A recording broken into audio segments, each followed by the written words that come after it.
Hello and welcome back to the course on artificial intelligence. Today we're going to discuss the plan of attack for this section. We're talking about Q-learning and we've got quite a few tutorials, so I think it's a good idea for us to quickly go through them to understand what to expect in the upcoming videos. So here we go. All right, what we will learn in this section. First things first, we'll talk about what reinforcement learning actually is and what the philosophy behind reinforcement learning is and how reinforcement learning actually can be seen in real life and how it relates to things that we observe in real life or actually things that we do ourselves. Then we'll talk about the Bellman equation, a very fundamental concept underpinning everything or a lot of things that are happening in reinforcement learning, especially in the space of Q-learning and what we're going to be discussing in this section of the course and in the following sections. Then we'll talk about the plan and the plan that an artificial intelligence comes up with in order to navigate inside an environment, and we'll see what how that comes together. A very quick but quite interesting tutorial. Then we'll talk about market decision processes, a new concept. We're going to introduce a very new concept which will slowly even add an extra layer of sophistication to our Bellman equation, to our whole reinforcement learning, to our Q-learning concepts. And that's the way this section is structured, that we introduce the Bellman equation in a very simplistic form, and then slowly throughout the tutorials we add layers of sophistication to it in order to get to the final version that is our designated destination in terms of Q-learning. But we'll get there slowly in order for us to have enough time to process all of the information and let it settle in. And markov decision processes is an extra layer of sophistication on top of what we've already discussed or what we will have already discussed by then. Then we'll talk about policies versus plans. Another interesting tutorial. They're all interesting. Just another quick tutorial on how policies differ from plans and what the differences there are. And these are terms that you will probably hear or read in other literature if you're going to be delving into it to get additional information on reinforcement learning. Then we'll talk about adding a living penalty to our environments. And that's kind of another way of adding complexity into the environments that our agents are going to be operating in. Then we'll talk about the intuition behind Q-learning. So up until that tutorial, we're going to be talking values of states, and then finally we're going to switch to talking about values of actions or Q values. And then we're going to introduce the temporal difference. So this is the tutorial where everything that we've learned is going to come together to explain how exactly do agents or how does artificial intelligence learn? How does it update its values throughout the iterative process that it's going through? And then finally, we're going to look at a visualization of Q-learning. So we're going to take everything we learned and we're going to look at it happen in front of our eyes and watch an artificial intelligence actually perform Q-learning and do all of the things that we're going to discuss on an intuitive level is going to actually do in practice. And that will help us even further grasp that knowledge that we're going to be covering off in this section.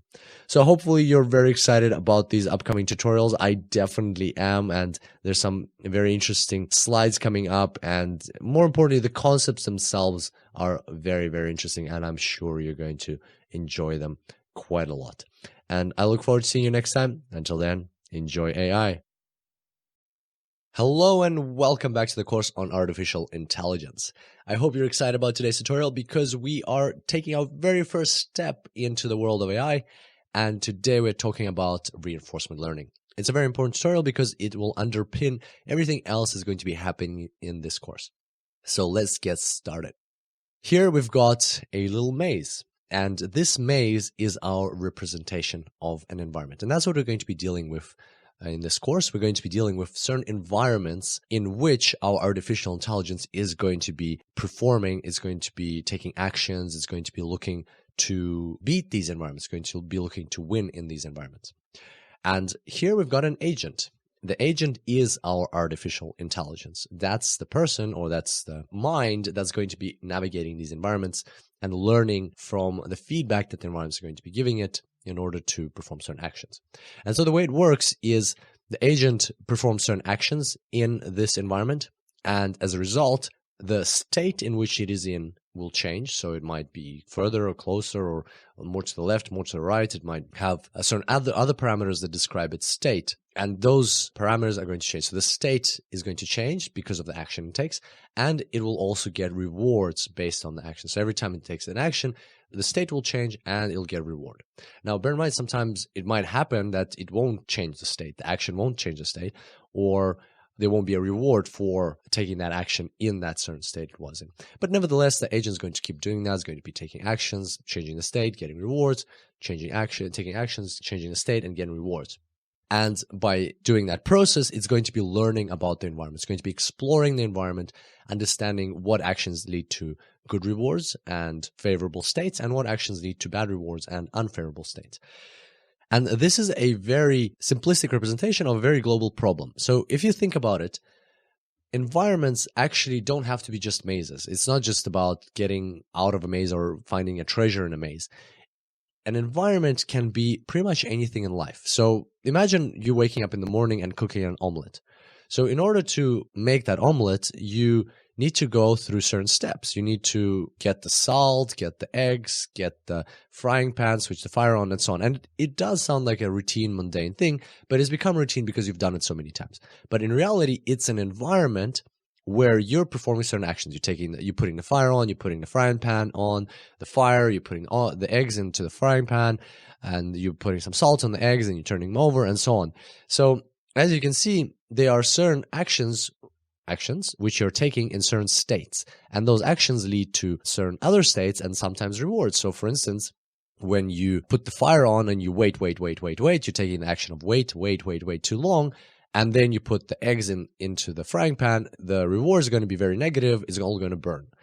On the other hand, if you do all the correct actions in the correct times, so it's also very important to understand that actions should be taken at the correct points in time. So for instance, putting the salt in the frying pan before you put the eggs in might not be the best idea. You might want to take that action of putting the salt into the frying pan after the eggs are in there, so in a different state. So it's important to remember that.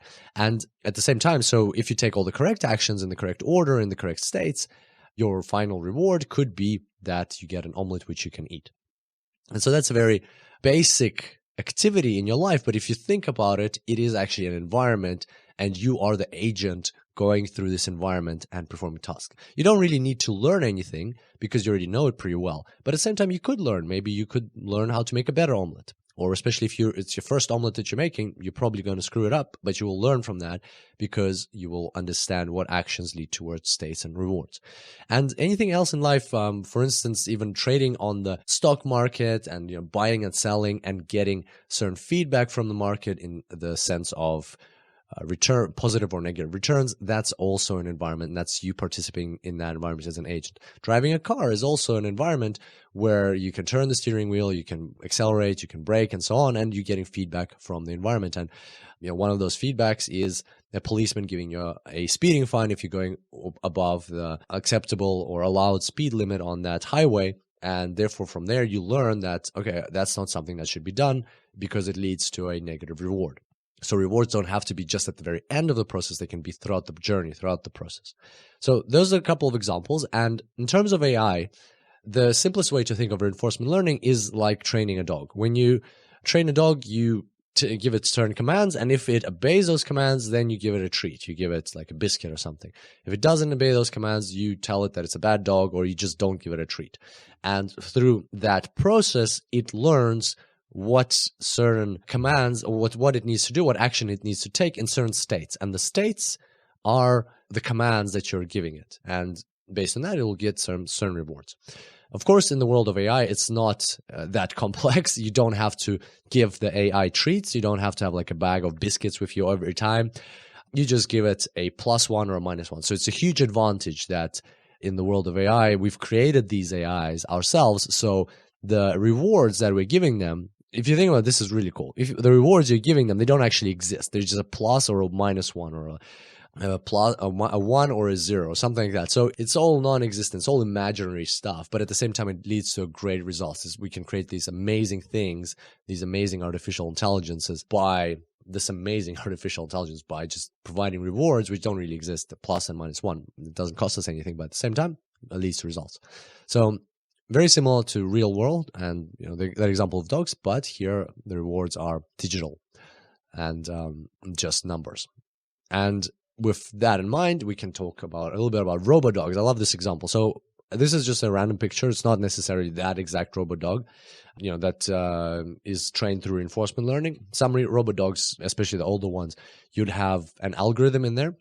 And this is actually a good example of the difference between pre-programmed agents and reinforcement learning agents. So you could have a robo-dog which is pre-programmed to how to walk. It will say, so in the algorithm behind the dog, in the software, it'll say, okay, so in order to walk, you need to move your left leg forward, left front leg forward, then your back right leg forward, then your front right leg forward, then your back left leg forward, and repeat that action. And that's a definition of walking. It's a function inside this dog. And then it might have, how to sit, how to stand, and things like that. Whereas in a robot dog that is trained through reinforcement learning, what happens is you don't pre-program it. This is the key concept to everything here, that you don't have any algorithm inside that is hard-coded into the dog. Instead, you have what we'll be discussing in the future. You have this reinforcement learning algorithm, which is told that, okay, so the goal is to get from where you are now, not knowing anything, to the end of the room, for example. And here are the certain actions you can take. You can move your right foot, you can move your left foot, you can move your right back foot, left back foot. So here are all the degrees of freedom that you can do. You can move them like this, you can move them like that. So it's like a list of actions you can take. And your rewards are every time you take a step forward, you get a +1. Every time you fall over, you get a -1. And that's all there is to it. And then they just leave the dog and let it figure it out on its own. So the dog tries to stand up, it falls, and it realizes that, okay, I shouldn't do that action that led to me falling, because every time I fall, I get a -1, which is not good for me. Then, so it does the other action that helped it stand up. And then it figures out, it just experiments, tries things randomly, and then figures out that it can make a step forward by moving its right front foot. And it gets a +1, and it realizes, oh, I should do more of that. Okay, cool. So it now learns that it should do more of this and less of that. And through this learning process, it very quickly understands how it can walk. And those dogs that figure it out on their own can actually sometimes walk better than dogs that are pre-programmed. Because when we pre-program things, we look at the real live dogs or we use our own imagination how to do it. Whereas a reinforcement learning dog can optimize things on its own, and because it's an AI, sometimes it can get even better results. And that's how they can train these same robot dogs to play soccer.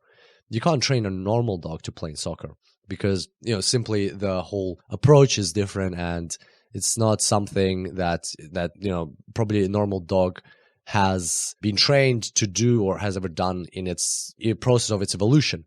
Whereas reinforcement learning robot dogs can very easily understand how to play soccer as long as you tell them what the rewards are, what the goals are, what the possible actions they can take are. So that is how reinforcement learning works in general. That's a quick overview of reinforcement learning. I hope that got you very excited about what's going to come next, because it's a completely different world compared to pre-programmed solutions or hard-coded solutions where you have the if-else conditions. This is very different, and we're going to be talking more about that. In the meantime, we've got some additional reading for you. So if you'd like to have some supporting materials, here's a great article which you can look into. It's called Simple Reinforcement Learning with TensorFlow. It's got 10 parts. The link is here, and you'll find the clickable link in the course resources. It's by Arthur Giuliani. It's a 2016 article.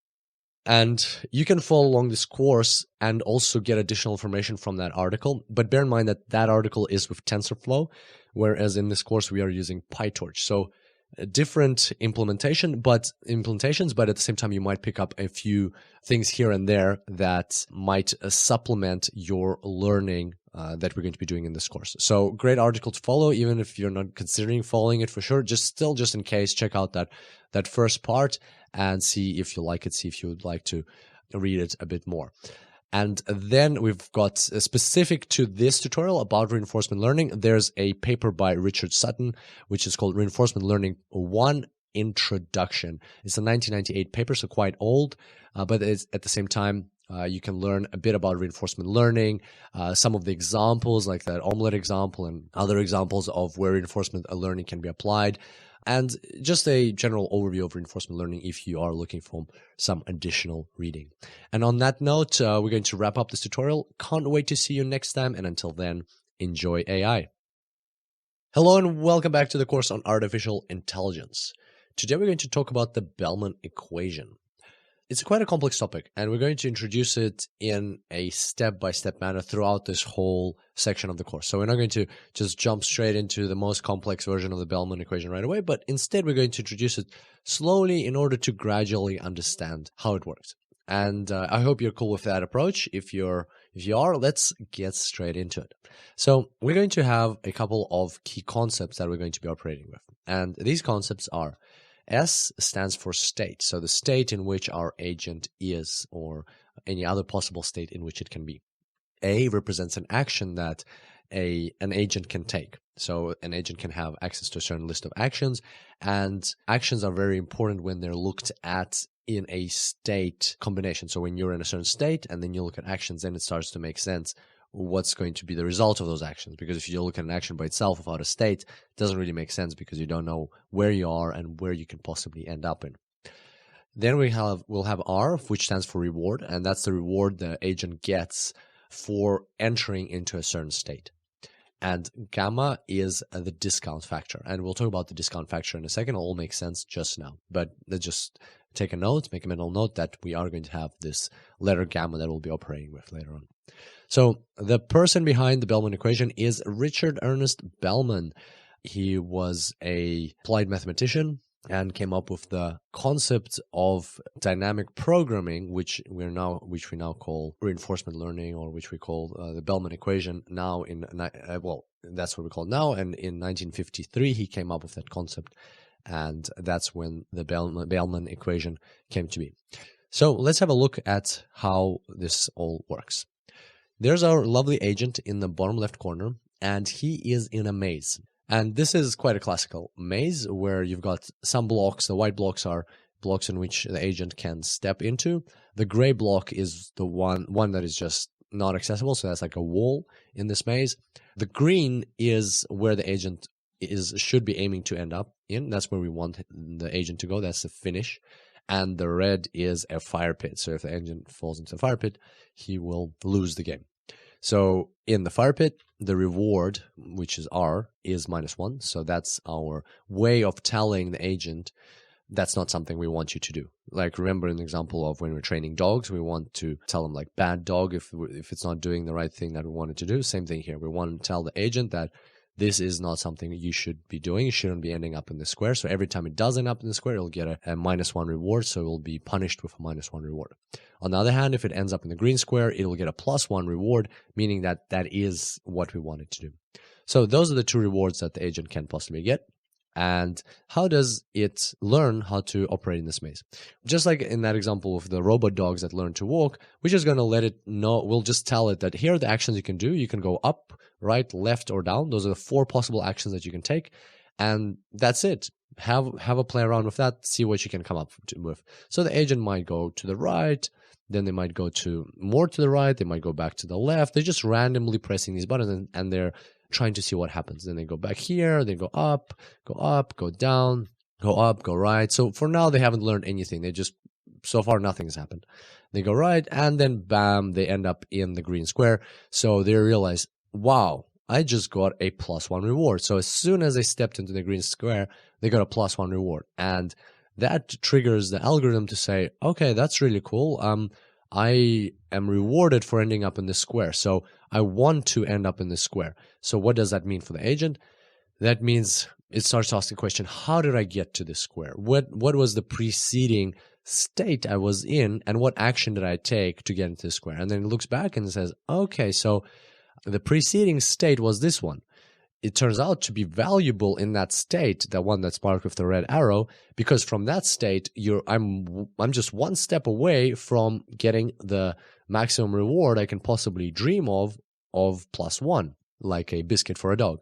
From as soon as I know if I ever am in that state, that square marked with the red arrow, all I'll have to do is press right. So how do I tell myself, how do I remember that that state is valuable? Well, to me, there's no difference actually. As the agent, there's no difference in whether I am in the green square or in the white square, right? In the green square, I get the reward of 1. So I'm going to mark for myself that the white square for me, it has the value of 1 because it leads exactly to reward 1. So as soon as I'm in the white square, I know I'll just take one more action, I'll be in the green square, and I'll get a reward of 1. So that's why I'm going to say that the value of this square is equal to 1 because it leads directly without any sort of subtractions. As soon as I'm in here, I know my reward will be 1. So I'm going to mark this square as v equal to 1. That's the value, that's the perceived value of being in this state.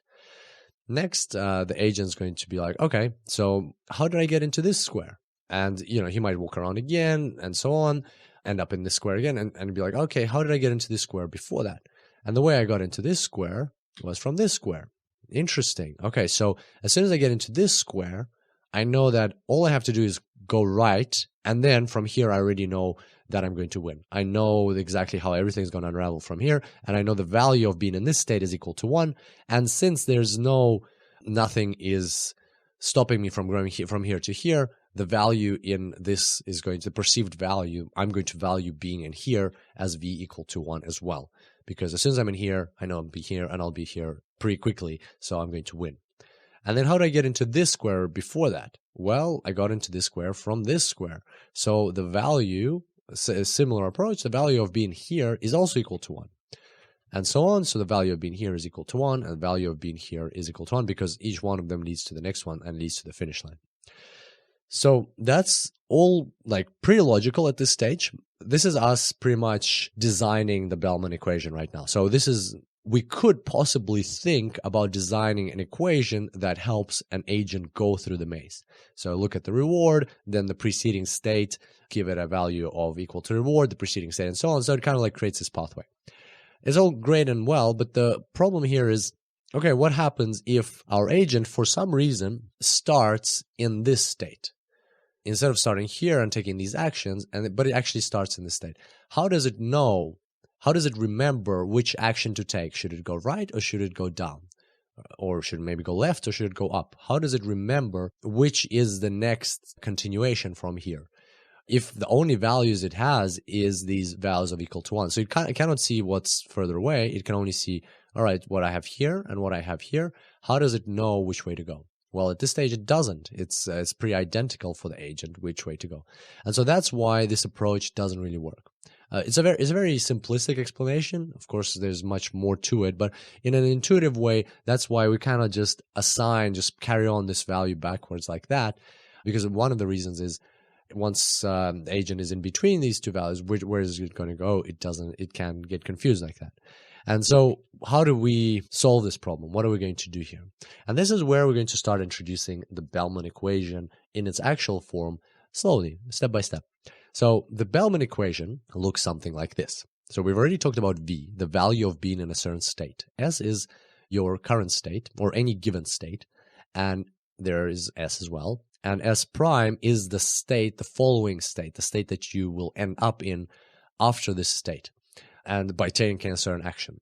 But we know that there's many actions that an agent can take, and that's why we've got this max over here. So by taking an action, what will happen to an agent? So let's say we're in state S. By taking an action in state S, and we take action A, what will happen is we'll instantly get a reward by getting into a new state.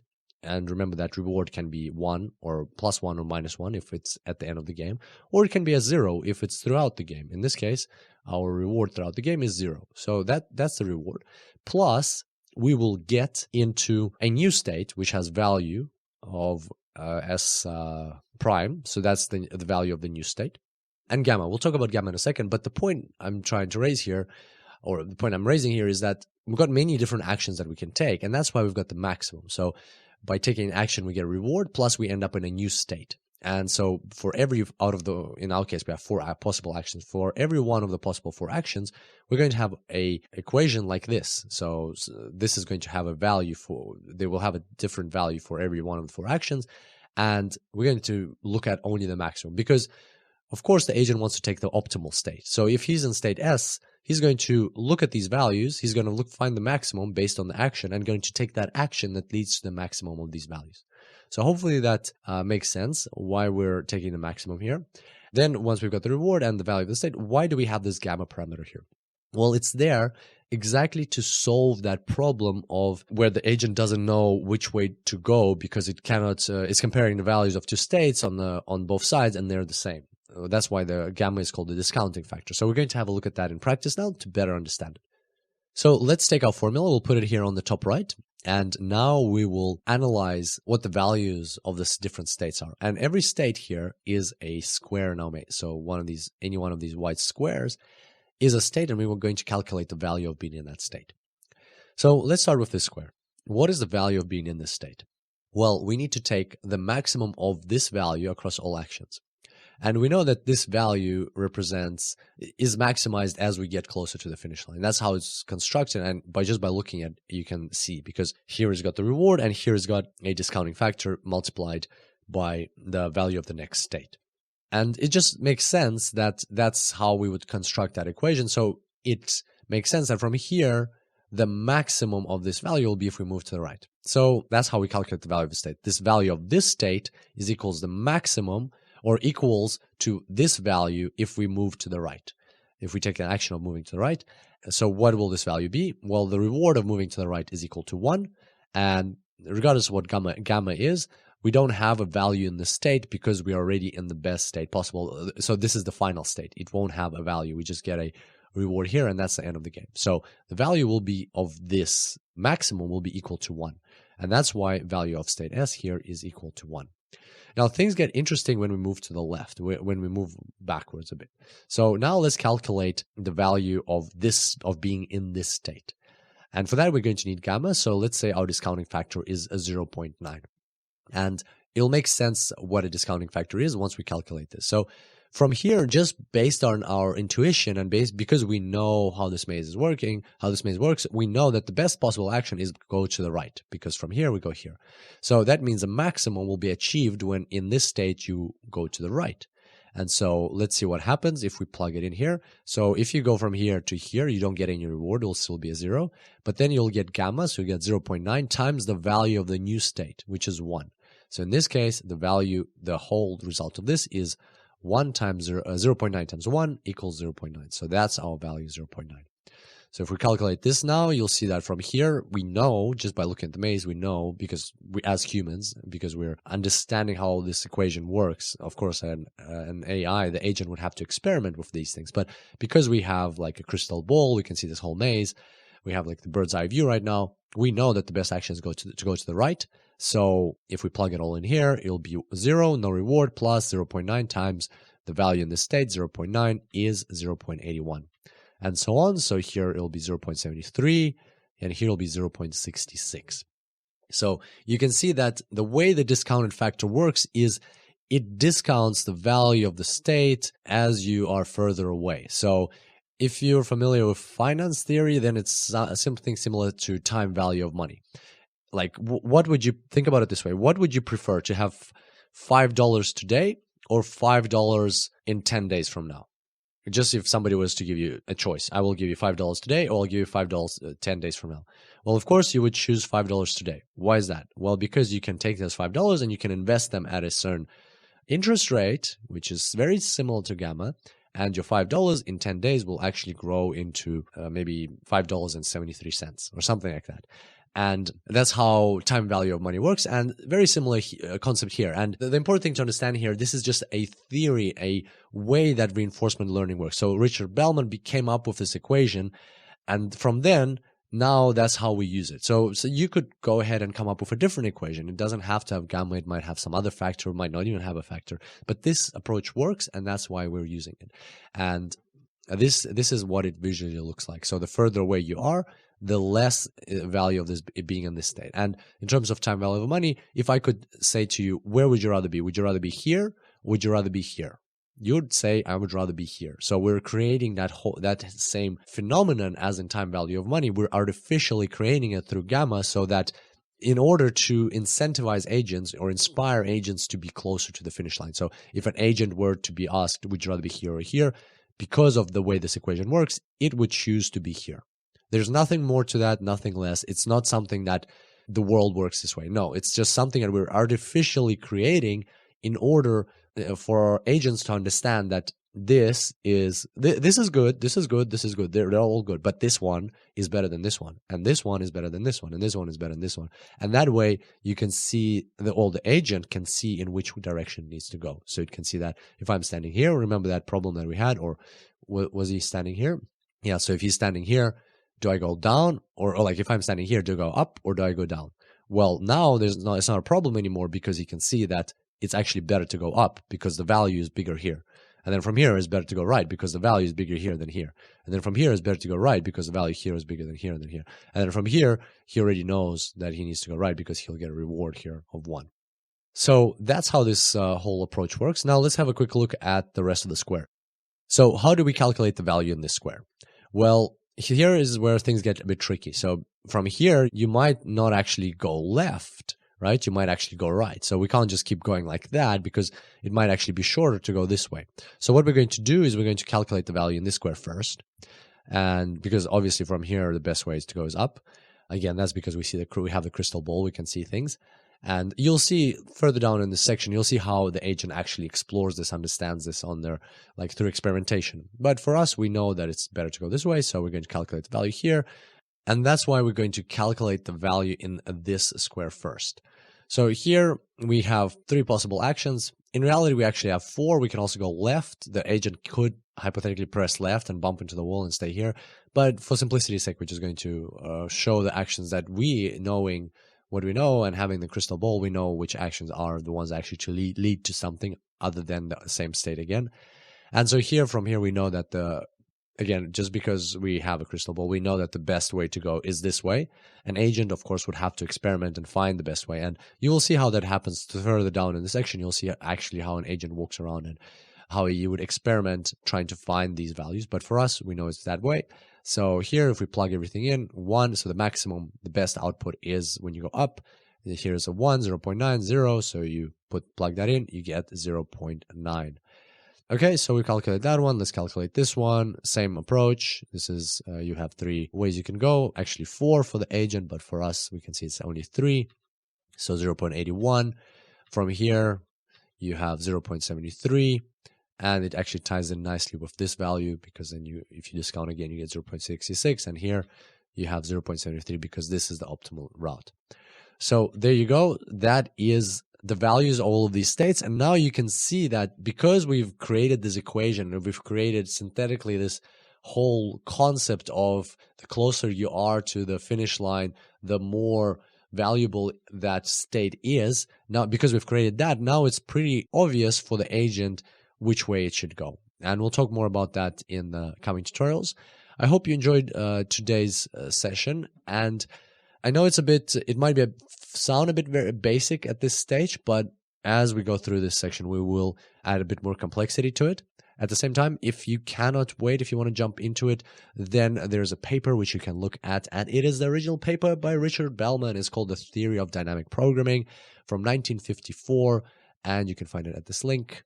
And there you go. So you can jump straight into it and read from the author of the Bellman equation. But just bear in mind that this is quite a mathematically heavy paper. And on that note, I look forward to seeing you next time. And until then, enjoy AI. Hello and welcome back to the course on artificial intelligence. So we've talked about the Bellman equation and we've analyzed our little maze. Let's have a look at the plan. What is the plan? Well, here is our maze analysis, and we know that we can see actually the states, the values of each state. We can see what the value of being in every single state is, and therefore the AI can, or the agent can navigate this maze. So what is the plan? Well, the plan is simply like a treasure map for the artificial intelligence. Instead of looking at these values, let's just replace them with arrows, which indicate in which direction the agent should go because it knows those values. So an ideal scenario, after it's explored this environment, it knows the values of being in each state, and therefore it can come up with this map. So let's have a look again. We know that here value is 1. So if you are here, out of the 2, the better one is this one. So you go right. From here, out of the 2, this one's a better one, this one's a better one, this one's a better one. Or actually, from here, you have 2 options, right? So here's kind of like a tie, so you just pick one at random. Doesn't matter which one, because the value in either case is the same, and more so, even if we look through, it'll take the same number of steps to get to the end. From here, you've got 3 options, but this one is the better value. From here, this one is a better value. From here, obviously, this one's a better value because here you just get a -1 reward right away. And from here, you have like 3 actually. So, but this one is the best one out of them, best value of the state. And so, therefore, if we replace them with arrows, it makes sense that this is how the agent would go. If it starts here, or if for some reason it ends up in this square, it knows how to get out of here. It starts in this square, it knows how to get out of here, and so on. So that is what a plan is. And don't confuse plan with policy, because we're going to be talking about policies further on. Policies are very similar to plans, but they have a little trick to them because the environment is going to be a bit different. It's going to be stochastic. And that's what we're going to talk about in the next tutorial. So I can't wait to see you on the next one. And until then, enjoy AI. Hello and welcome back to the course on artificial intelligence. And today we're talking about Markov decision processes, or MDPs. Let's have a look what we've got today. So last time we stopped on the concept of a map. So because we've calculated the values based on the Bellman equation, we can derive this map for our agent of this maze. And basically what that means is wherever the agent starts, so let's say it starts over there, it knows exactly which steps to take in order to get to the finish line. So it just goes up, right, and done. And so the question here is that it? Is it really that simple? Is reinforcement learning really that, for the lack of a better word, boring? Once you have the map, that's it. All you have to do is you're done. You just follow the map. Well, the reality is that it's not actually that all simple. And that's a good thing, because it makes this course more interesting for us, and we can actually solve much more complex problems. So this is where Markov processes come in. But first, we're going to talk about 2 things. We're going to talk about deterministic search versus non-deterministic search. So let's talk about the concept of deterministic search. This is our agent in the maze, and deterministic search means that if the agent decides to go up, then what will happen is, with 100% probability, it will go up. That's exactly what will happen. There's no other options. Once it says go up or clicks the up arrow, it will go up. There's no other options. Now, on the other hand, non-deterministic search is when our agent says it wants to go up. There are actually a couple of options. For example, there could be 3 options. And we're going to be looking at an example where there are 3 options, but it doesn't have to be limited to 3. It could be 4. It could be, different. Depends on the problem. The randomness could be different. But in our case, there could be 3 options. With an 80% chance, he does go up. But then with a 10% chance, when he wants to go up, he'll actually go to the left. Just because that's how the environment works. That's the world that he lives in. And with another 10% chance, he'll actually go right. And in this case, he'll fall into the fire pit. So that is how it all works. That's an example of a non-deterministic search, a stochastic process. And what the point of this is to make a more realistic model of what could actually happen in a real world, in a real world type of problem. Because very rarely do you get situations like this when you do something and it happens exactly that way. And even if you think about it in terms of games, let's say you've got an agent playing Pac-Man, well, not always is it the case that if he's standing in this square, he goes up, he will get the same exact result every time. He will indeed go up, but it may be in one case he won't get eaten by a ghost, in another case he will get eaten by a ghost. So as you can see, there's some randomness to it because it depends on how the ghosts are moving, and they don't always move the same way. They don't always start in the same locations. So it's very logical. It's very is fair, that there is some randomness, there's something that is not under the control of the agent. And this is just a way for us to represent that in order for us to learn how we can deal with it and how that affects the Bellman equation, how it affects the whole reinforcement learning process. But at the same time, the randomness is of course not limited to if you go up, there's a 10% chance you'll go right, or 10% chance you'll go left. Or if you go down, there's a 10% chance you'll go right or left. Or if you go right, there's a 10% chance you'll go up or down. It's not limited to where you're going to end up. Sometimes you might have a problem that is exactly like this. Sometimes the probabilities might be different. Sometimes the randomness might boil down to something else. It might be boiled down, like in that example of Pac-Man, of the ghosts eating you or not eating you, or it might boil down to something different. For instance, like there's like if the agent is playing Doom, and then there's something like a monster which is going to shoot him in one case, another case there's a probability with which it will get shot and with which it won't get shot, and so on. So something that is out of the control of the agent, something that it cannot predict. That's what we're modeling here in non-deterministic search. And this is where we have directly approached two new concepts: Markov processes a Markov process and a Markov decision process. So let's have a look at these. And you know how much I don't like to put definitions and lots of text on the slides, but in this case, it is necessary for us to go through them. So let's have a look. A stochastic process has a Markov property if the conditional probability distribution of future states of the process, conditional on both past and present states, depends only upon the present state, not on the sequence of events that preceded it. A process with this property is called a Markov process. Very complex definition, and it kind of like even a little bit, not contradicts itself, but it feels like it contradicts itself. So here it says conditional both on past and the present states, depends only upon, but at the same time, it only depends upon the present state. So don't get too bogged down in that. I'll break it down in simple terms. So a Markov property is when your future states, so not just your choice, but the whole thing, your choice and the environment, it will only, like the results of the action you take in that environment will only depend on where you are now. It will not depend on how you got there. And that's it. So that's a Markov property, and a process which has this property is called a Markov process. So to put it into an example, so if your agent is here, and if he decides to go up, in our case, in our non-deterministic search example, he actually might go left and right, or right. That's because we have that stochasticity inside our environment. We have that randomness inside our environment. So any one of these three might happen. But the key here is that this is a Markov process because we don't care how he got here. He could have come from the top, ended up here. He could have come from the left, ended up here. He could have come from the bottom, ended up here. He could have moved around here like 100,000 times and then got here. It does not matter what happened before. Only what matters is which state is he in now. And so the probabilities of going left or right or up, they will always be the same if he's in this state now.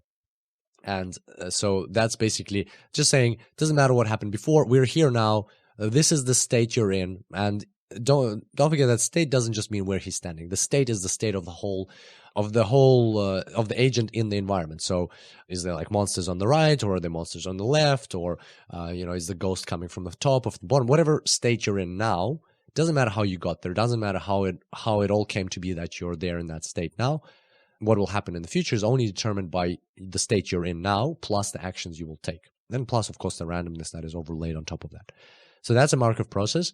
And a Markov decision process, or an MDP, or Markov decision processes, provide a mathematical framework for modeling decision-making in situations where outcomes are partly random and partly under control of a decision maker. So important to understand that Markov decision processes are different. A different whole concept to a Markov process. They're kind of like a mathematical framework. So, but at the same time, I thought it was important for us to understand what a Markov process is, because I think it still helps in the understanding of a Markov decision process. So a Markov decision process is exactly what we've been discussing up till now. So that the agent lives in this environment where it has control. Like, remember previously it had full control of what's going on, but now it has a little bit less control. It can decide to go up, but it actually knows, okay, so if I go up, there's an 80% chance I'll go up, there's a 10% chance I'll go left, 10% chance I'll go right. So not everything is fully under its control. There is some randomness in this environment. That's exactly what a Markov decision process is. A Markov decision process is the framework that the agent will use in order to understand what to do in this environment. So we've got an environment with some stochasticity, some randomness, and now the agent has to choose, for instance, should it go up, down, left, or right. It has to make that decision. It doesn't know what to do. And in order to make that decision, it's going to apply a framework. Is going to be using a Markov decision process in order to make that decision, what's going to happen, where it's going to go. And so basically this environment that poses this problem, it is referred to as the Markov decision process. So it's the framework that agent using. At the same time, the environment is referred to that the agent is operating in a Markov decision process environment. And so basically here we've got two concepts. We've got the Markov process is the way this environment is designed, that what happens from where you are now doesn't depend on the past. And at the same time, we've got the Markov decision process is the framework that the agent is going to be using in order to solve this environment. And the good news is that the Markov decision process, or that framework that we're talking about, is actually just an add-on to our Bellman equation. It is the Bellman equation, but just a bit more sophisticated. So let's have a look at that. This is our Bellman equation so far. It's the maximum of all possible actions. So the value of being in a state is the maximum of all possible actions that you can take from that state. The maximum is taken from the reward that you would get by taking that action in that state, plus a discount factor times the value of the next state, which is S prime. So that's what we've had so far. And now, because we have some randomness in our whole process, this part will change because we don't actually know which state we'll end up in. We don't know what S prime will be. Will it be, if we're going up, will it be up, or will it be left, or will it be right? So we actually have to place this with the expected value of the next state. So here we're going to replace this. So there's three possible states we can end up in. And so we're going to replace that with that's a value. That state has a value of S1 prime. That state has a V of S prime 2, S2 prime. And this state has a value of V of S3 prime. So now we're going to multiply the state that we actually are intending to go into by 80%, because that's our probability of getting into that state, plus the probability of getting into this state, 10% plus probability of getting in this state. So this is just our expected value. So if from statistics, if we take the expected value of getting into of the state that we'll get into, so kind of like the average. What's the average of what we'll get? And then we replace that over here. Then we get this equation. Now, it jumps very quickly just because this equation is bigger, but if you look at it carefully, you'll see it's exactly the same thing. So you've got max here, you've got max here. Then you've got R of S and A, you've got R of S and A. Here you've got gamma, you've got gamma. And then finally, here you've got V, so you knew exactly it was a deterministic search. You knew which state you'll get into. Now you don't know which state you'll get into, so instead of taking V, you're taking the expected value of the state you'll get into, or of the future state, or just in simpler terms, you're just taking the average of what you'll get into. So, you know, if like it was like if it was a 33% chance, then it'll be like this plus this plus this divided by 3, basically. But in this case, it's not exactly like average. It's a weighted average because of your probabilities here. So here you've got the probability of when you're in this state, you take this action of getting into state S prime times the value of S prime and summed across all S primes that you could possibly get into over here. So exactly what we had 3 here, 1, 2, 3, add them up, multiply by probabilities, add them up. Same here, 1, 2, 3, multiply them by probabilities and add them up. And that is your new Bellman equation. Congratulations. This is what we're going to be working with going forward. And that is the framework that is used in Markov decision processes. So that is the framework that solves this, that agents use to solve this whole stochastic, non-deterministic search problem where there's random events that are happening that they cannot control. So it's much more complex, but as you can see, because we built up slowly to it, now we already know about this, we already know about this, we already know about this. We know about this, we know about this. So all we did is we just introduced this part over here because there are probabilities involved in the action, or the consequences of your action are non-deterministic. They are based on certain probabilities. And so there we go. That's how a Markov decision process works and the underlying equation behind it. Once again, it is something that is more closely resembles real world problems, real world scenarios, or even game scenarios, because not everything is straightforward. There is some randomness involved, and not always will taking an action in a certain state will always not always will it lead to the same outcome. And so this is what we're going to be dealing with going forward, and that's going to make things way more interesting. So hopefully you're excited for that and excited to see what's going to come next. And in the meantime, I found a really cool paper for you to have a look at. This time it's a very applied paper. So this one's actually really interesting to read through. It's called A Survey of Applications of Markov Decision Processes, and it was written by White in 1993. There's a link, and it'll show you examples of where Markov decision processes actually are used to model real life scenarios. I think I was very excited by this. I was impressed by some examples. So population harvesting, for instance.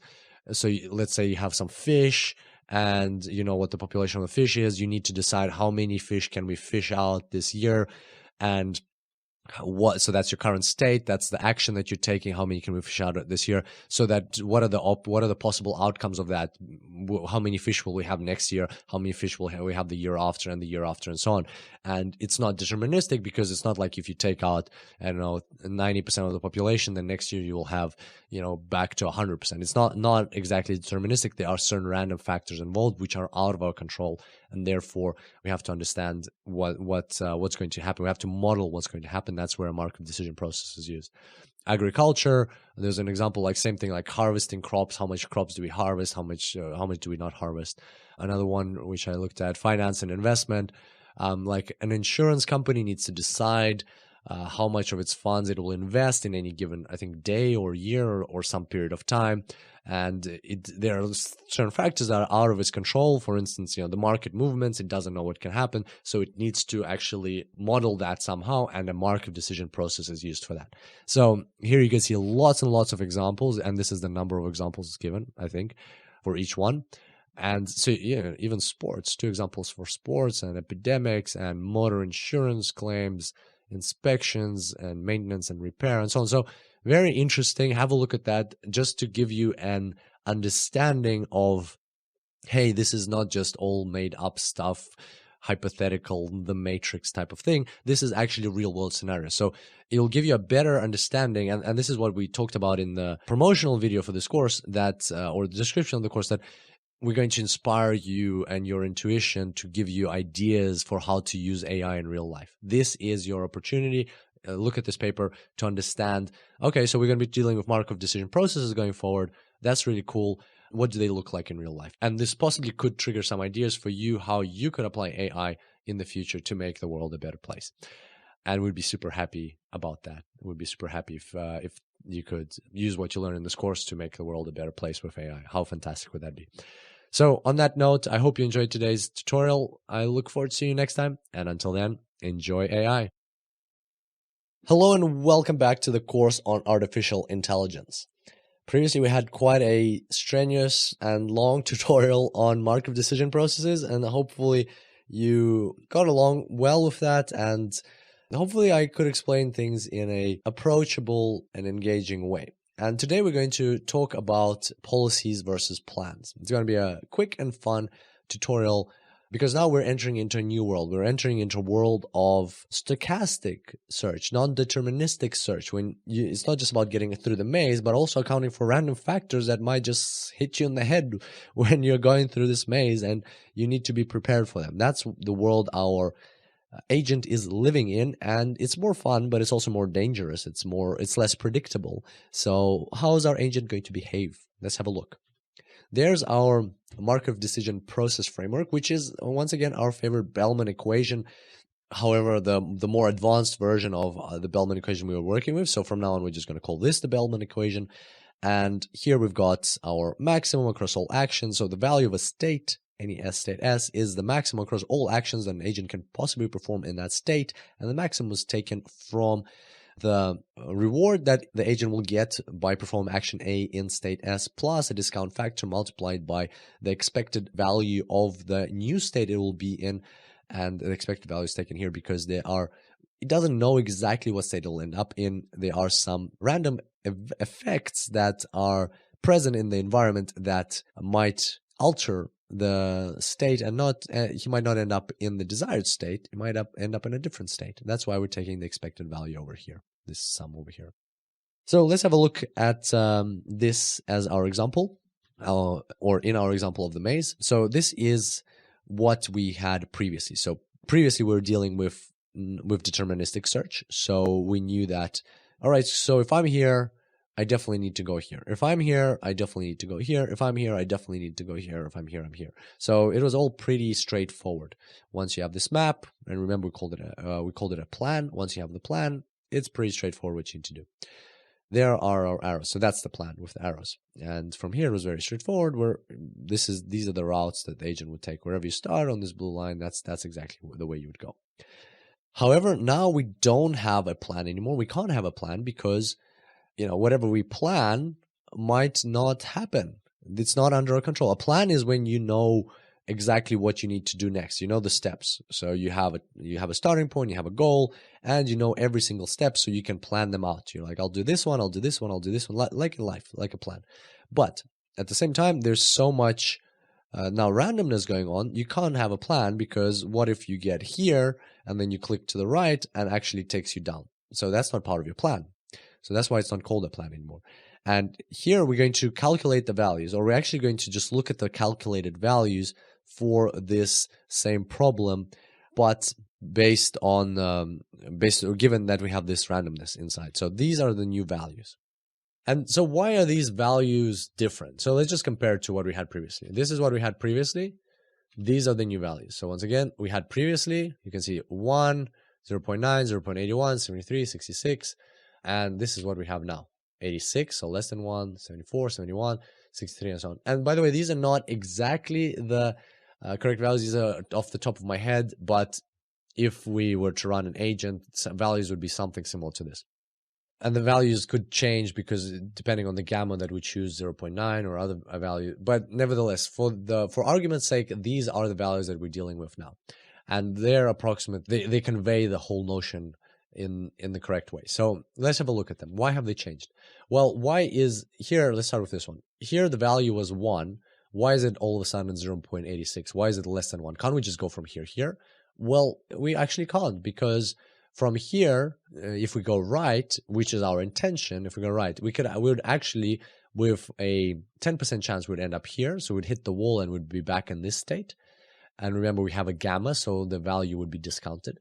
Or with a 10% chance, we would end up here in this state. So it's not 100% probability I would get here. So therefore, this value can no longer be a 1. It's something less. And let's say it's 0.86.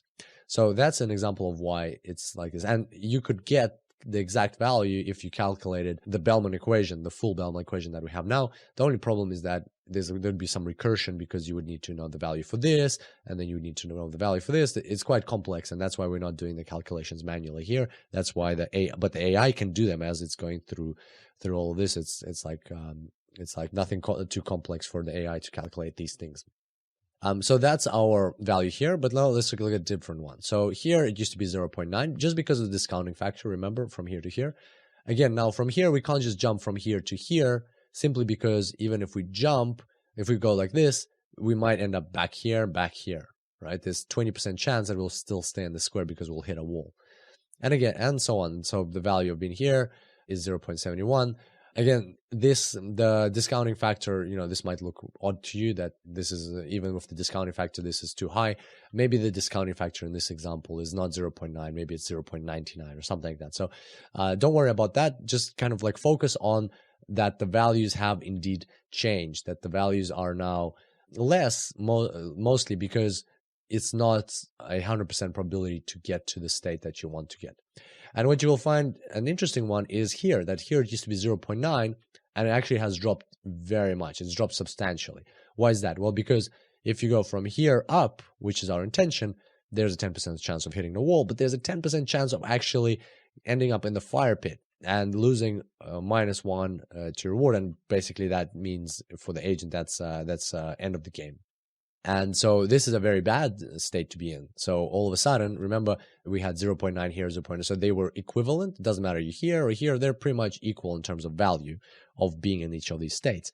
But now all of a sudden, bam, this state is like nearly twice as good as this one, simply just because here, if you go straight to, you go right where you want to go, the consequences of the randomness occurring is you just stay here. Here, one of the consequences, the 10% chance, is you end up in the pit.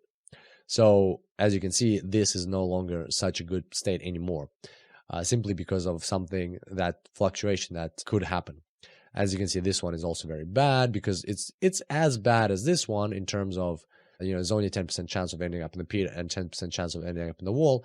But at the same time, there's the discounting factor. So first of all, the discounting factor. And also, after this one, you'd have to go here.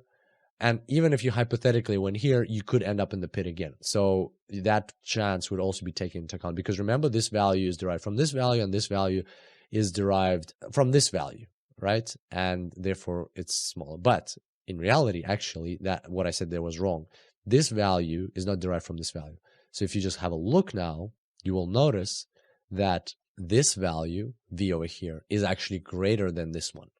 You will notice that for the agent, it's better to go around this way than this way. And it makes sense, right? Because this way, it doesn't lose. There's no chance of getting in the pit. Yes, it's a bit longer, and therefore the discounting factor has a bigger effect. But at the same time, simply because there's a chance of getting in the pit here, if it goes straight, there's a chance of it jumping in the pit. So it'd rather take its time, and it'll just like go around, because that way there's a much lesser chance of it getting in the pit. There still is. So if from here it goes there, if from here it goes there, it could potentially get into the pit because it could end up there and then it could end up in the pit. But nevertheless, it's a lesser chance, so it would just go around like that. So very interesting to see how the route changed. Remember, previously from here you would go like that, from here you'd go like that, and from here you'd go like that. And now all of a sudden you can see it's changed. So let's draw the arrows and see what it looks like now. And oh, voila, you see even a more random thing, right? So yes, this is true, but look at what happened here. Look at this one, and look at this one. Were you expecting that? That's something definitely, like when I saw this for the first time, I was very impressed. I was not surprised. I was surprised, and I was not expecting this at all. And this is an example of, when AI can outsmart a human. It's like something you can't even predict, but the AI, through reinforcement learning, remember that example of the dogs that can actually sometimes walk better than normal real life dogs, or pre-programmed robot dogs, or can play soccer, simply because they come up with these ideas that even we can't see.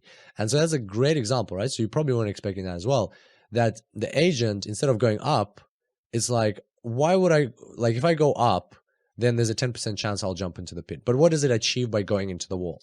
Well, 80% of the time it'll bump back and stay in this state, but 10% of the time it'll go here, and 10% of the time it'll go here. So all of a sudden you can see that now it's actually, in this new approach of jumping into the wall, there is a 0% chance it will go into the fire pit from this spot. So, and it's like, it really doesn't want to go into the fire pit, so it rather bounce into the wall a couple of times, and then it will go either right or left at some point, because that randomness is going to happen. And so it learned that through experimentation. It learned that, okay, when I go forward, the results are not as good as when I go to the wall. And if you think about it, it's like this robot. If you think about it, like there's a fire pit, this square is like a very tiny ledge, and then this is like a mountain, like a cliff, and this robot is just hugging the cliff and just like waiting until it like pushes it right or left. Because, well, as a human, you'd probably do the same. You wouldn't be standing facing that way or that way. You'd be hugging the cliff, right, or something like that. And hopefully, you never end up in a situation like that. But like visually, if you think about it, same thing here. And so that's pretty intense, right? So that the AI came up with this idea, and same here, that instead of going left and risking getting a fire pit, I'm just going to try bounce off the wall, like hug the wall, try to jump into the wall, and at some point I know that just there's a probability, there's a 10% chance every time I do that I'll go here, and sometimes it will happen, and I'll end up here, and I'll be safe, and then I'll just keep going like that. So very, very interesting approach that the AI took here. And as you can see, the routes are like this. So from here it might go right, and then it'll go right to the exit, or here it'll go left like that, and here it will at some point it will go left, and it'll go like that. Again, this is important to understand. It's not a policy. So even when it jumps from here, it will go here, maybe. And then from here, it might actually, instead of going straight, it might actually go back to the right. And then from here, it might go to the left. It might go to the right. So there's lots of different options for it to go. So it might not follow exactly this arrow, might go the other way. This is just the desired routes that it's designed for itself. But the way it'll work out is actually could be different. It depends on the real world. So there we go. That's the world of artificial intelligence. That's what a policy versus a plan is. And hopefully you're slowly getting excited by what the AI can do, especially given what we saw over here. These are some very virtuoso type of decisions that the AI is coming up with.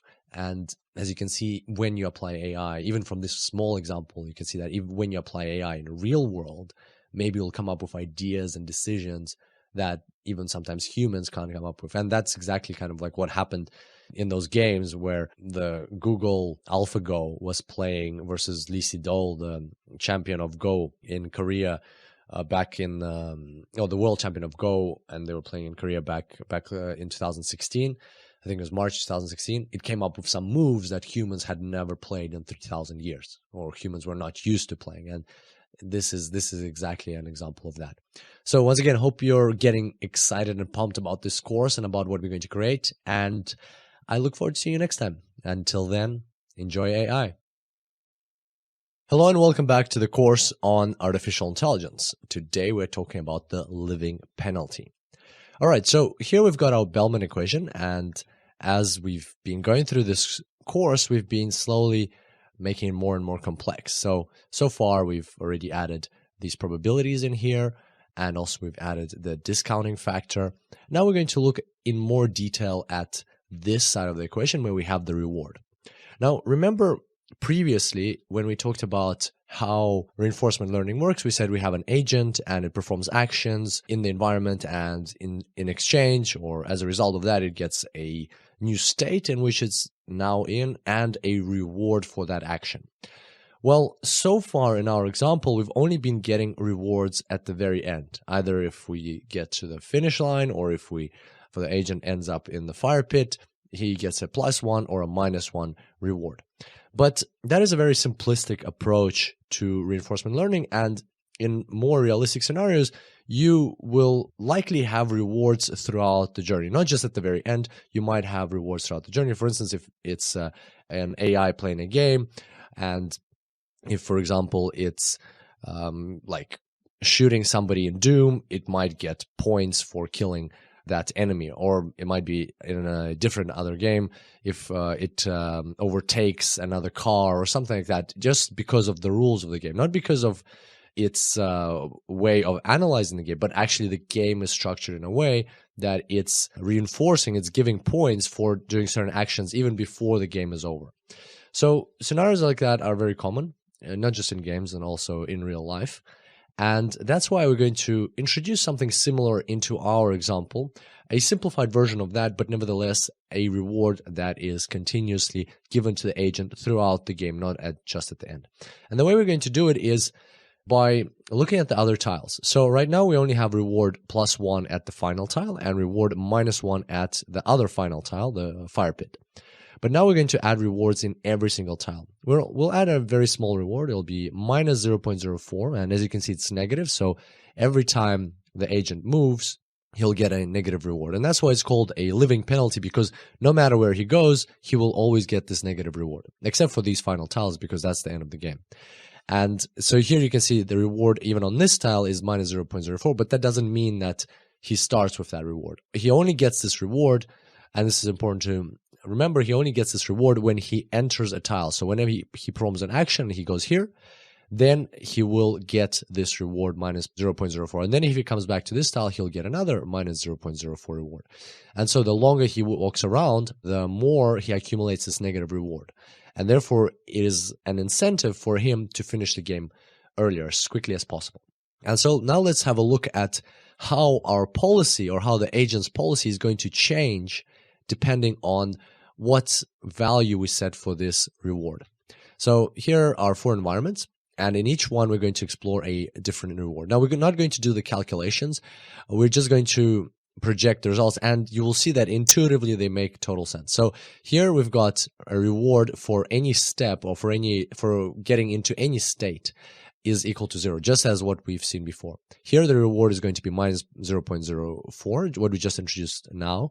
Here the reward will be minus 0.5, or the living penalty will be minus 0.5, so much higher, you can see, than here, more than 10 times greater. And here the living penalty will be minus 2, so even more than the reward you get for jumping, or even less than the reward that you or the agent gets for ending up in the fire pit. So let's have a look at how the actions, or the optimal policy for passing this environment will change depending on this reward. So this is our original policy.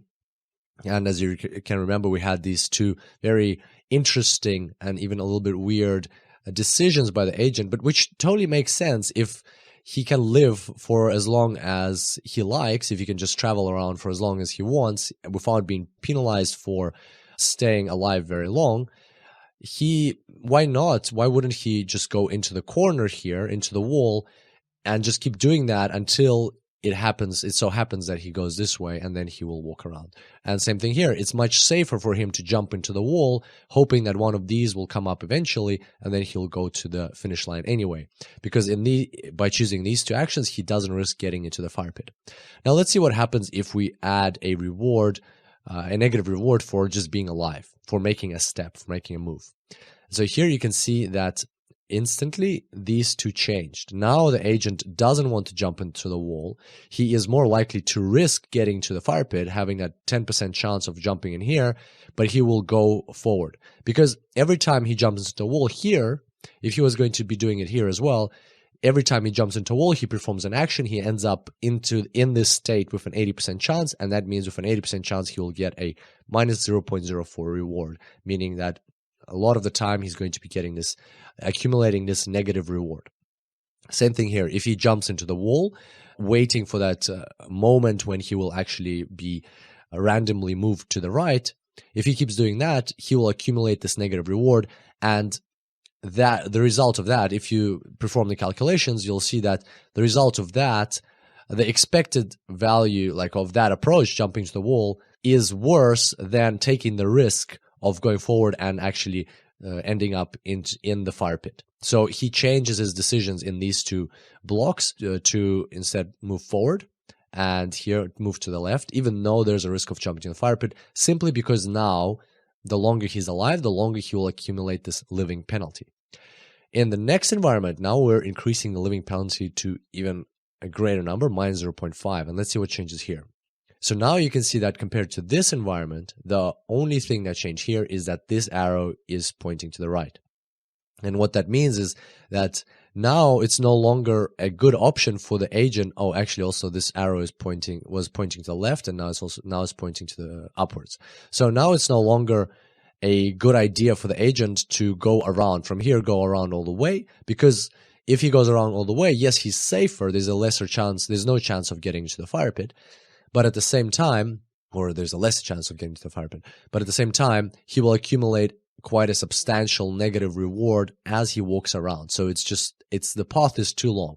So that forces him, even whether he's here or here, to take the shorter route to get here, even though he has a much higher risk of getting into the fire pit, because as soon as he ends up in the square, there's a 10% chance of getting into the fire pit.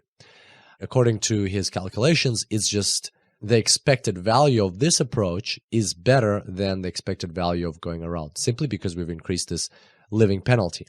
And finally, we're getting to the example with the living penalty of minus 2.0. So here, I will encourage you to pause the video now that you've seen how the policy has changed as we increase the living penalty. I encourage you to pause the video and to think for yourself, what will happen in this scenario? What do you think the optimal policy will be, given that the living penalty is so high? So I'll let you pause the video if you'd like to.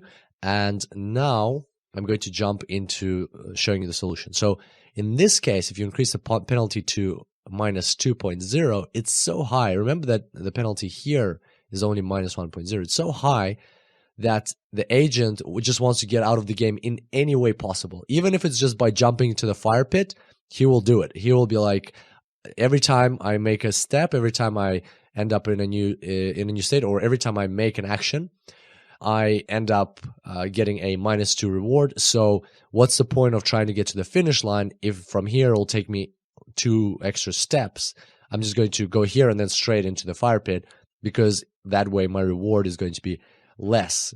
The negative reward is not going to be as bad as in the case of just making additional steps. So you can see that adding this living reward, and depending on the value of the living reward that we're adding, the results are going to be different, and the agent is going to select different policies.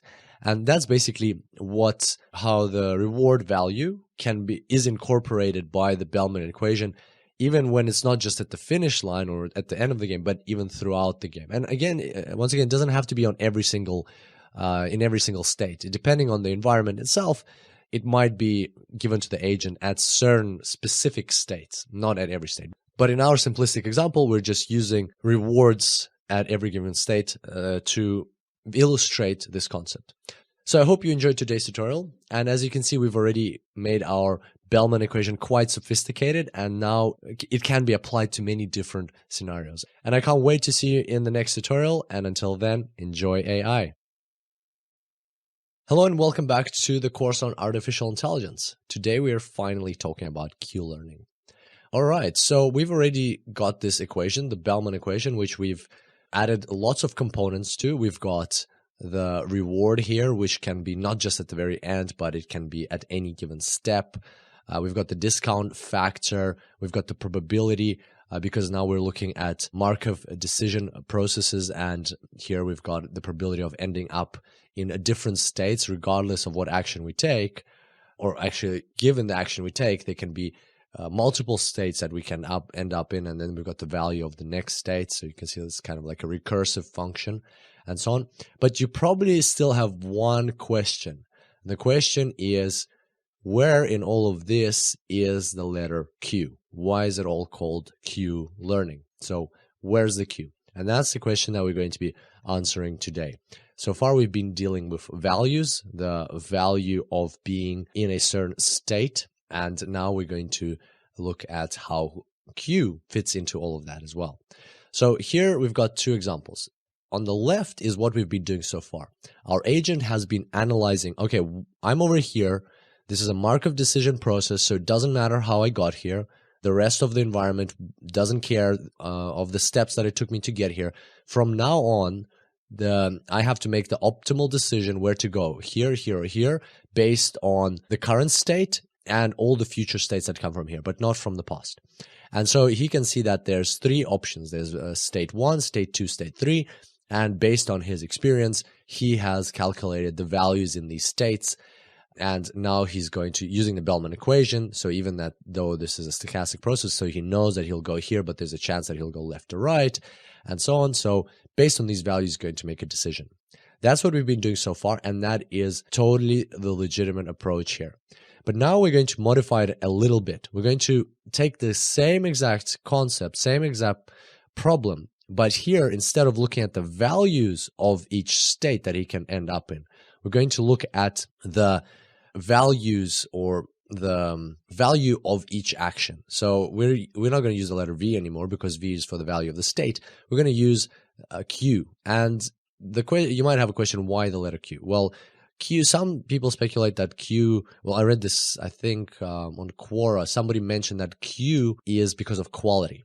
But at the same time, I couldn't find any other references to that. So it might not be because of that. It might be just because that's the letter that was used at the time. And now it became super popular because it's all called Q learning because of that. So no exact reason why it's called Q, but nevertheless, at least it helps us distinguish between V and Q. So Q here represents, rather than the value of the state, it represents, let's go with quality. It represents the quality of the action. It represents, okay, so I've got 4 actions. What are the different qualities of these actions? What is the value of the action or the quality of the action? Which action is more lucrative? So I need a metric telling me, all right, how do I quantify this action? And then I can compare them. And that is exactly what Q is. And so here he's got 4 possible actions. As always, go up, right, left, or down.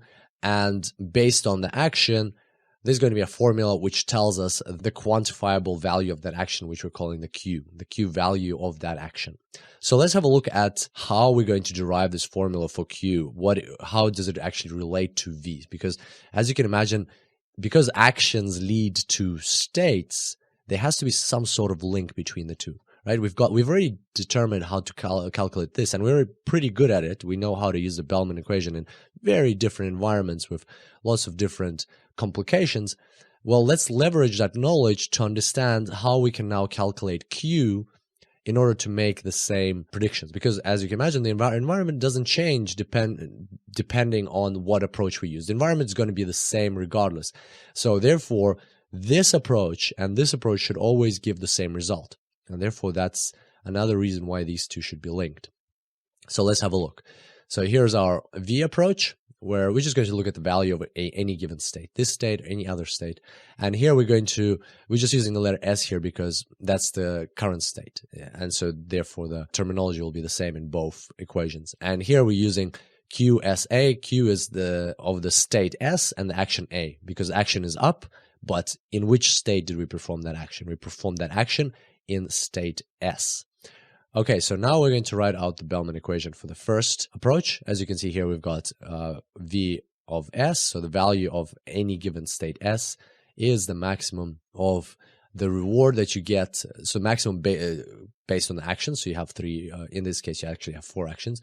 So maximum out of all the possible actions, and then of this part, which we've already discussed many times. So this is our reward that we get from performing that action in that state, plus a discounted factor multiplied by the expected value of the new state that we're going to be in. An expected value because it is a stochastic process. We don't know exactly for sure that we're going to end up over here. We might end up on the left or the right with a certain probability. That's why these probabilities are in here. All right, so that's our value. And now let's look at Q. So Q is going to be defined. We're going to use this to define Q. So let's say the agent from this location, from this state, performed the action up. What is the Q value going to be equal to? Well, first of all, let's see what he'll get in return. For performing this action up, first thing that you'll get is a reward, right? That's no doubt about it.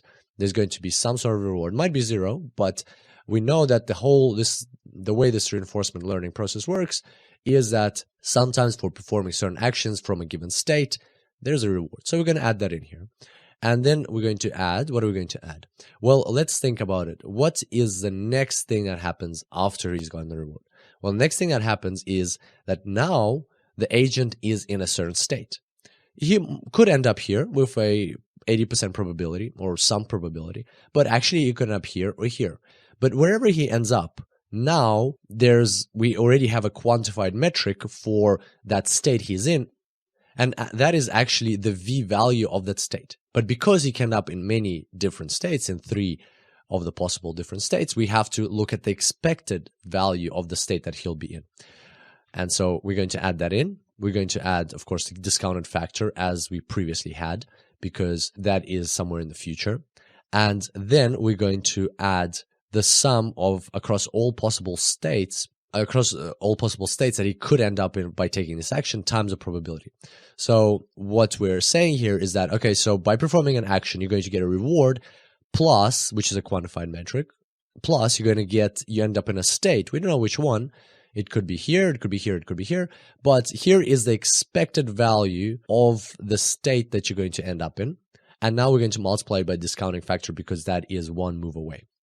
So that is our Q value for performing this action. And what you will notice here right away is that the Q value is actually exactly identical to what's inside these brackets over here. And why is that? Well, if you think about it, here we're taking the maximum of the result we will get, the maximum across all possible actions. So we've got 4 actions, and we're taking the maximum across all possible actions of the result that we'll get by taking each of those actions. And in Q, we're defining, interesting, what will we get by taking a certain action? So if you think about it, it makes sense that the value of a state, so for instance, this state, is the maximum of all of the possible Q values, right? So here in this state, by being in the state, the agent has 1 Q value, 2 Q value, 3 Q value, 4 Q values. So he has 4 possible Q values. Well, the value of the state, it makes sense that the value of the state is the maximum of all of those 4 Q values. And that is exactly what we can see here. That's a good confirmation of this new formula that we derived. If that wasn't the case, if that didn't match up, then we would have questions. We'd be like, so why doesn't it match? Why doesn't it match up if Q value is a quantified metric of performing an action and V depends on is the maximum of the possible results of the 4 actions that he can perform. Hopefully that makes sense, and that confirms the formula that we've just derived. And now we're going to make it even more interesting. We're going to get rid of the V entirely, because you can see here you got V is a recursive function of V. So, and then we got V, and then V, and then V, and then V, and so on. So you can express this V through all of the following V's, the most optimal V's that will come up. Here, we're expressing Q as a recursive function of V, or as a function of the next V. And then we'd have to plug in this V, and then we'd get back to the V. So what we're going to do is we're actually going to take this V, and we're going to replace it with Q, right? So let's have a look at that. We're going to take this V of the next state, and we're going to plug this into that formula over here. And as you can see now, so this part doesn't change, this probability doesn't change. But as we just discussed, V of S is the maximum by all actions of Q of S and A, right, over here. So that's what we're going to replace in here. So we're going to say a maximum of course, it's the new action, the action that we're going to take, because here we've got V of S prime. So here now we've got the maximum across all A primes, so the actions that we're going to take from this state or from whichever other state we end up in. But the action that we're going to take from there, and a maximum across all those, and the maximum is of all of the Q values that are available to us in that new state S prime, comma A prime, and that's the action. So there's going to be another 4 Q values there. So now, as you can see, let's go through that again. So as from what we derived, as from what we discussed, just through logic and intuition, so that we can see that V and S are actually, V of S and Q of S and A are linked. V of S is the maximum across all actions of Q of S and A. You can see it right here. So this part is identical to this part. And then we're going to leverage that, and we're going to replace this bit with V at S from here, but not this exact formula. We're going to take this internal part, and we're going to replace it with Q of an S and A. So we're going to plug that in here, and this part is going to be Q of S prime A prime. So maximum of Q by across all A primes of Q S prime A prime. And now we have our formula. So now we have a recursive formula for the Q value. So now the agent can think, what's the value of this action? What's the quality of this action? What's the Q value of this action? Well, it depends on the reward I get in the immediate step after that. Plus, it depends on the discounted factor times the maximum of all the possible Q actions in that state. But I don't know if I'm going to get there, so I need to also look at that state, and that's why we have this expected value over here. So we have this sum, probability times the maximum, and that's our expected value. So very similar formula, as you can see, but this time we're expressing things through the Q values.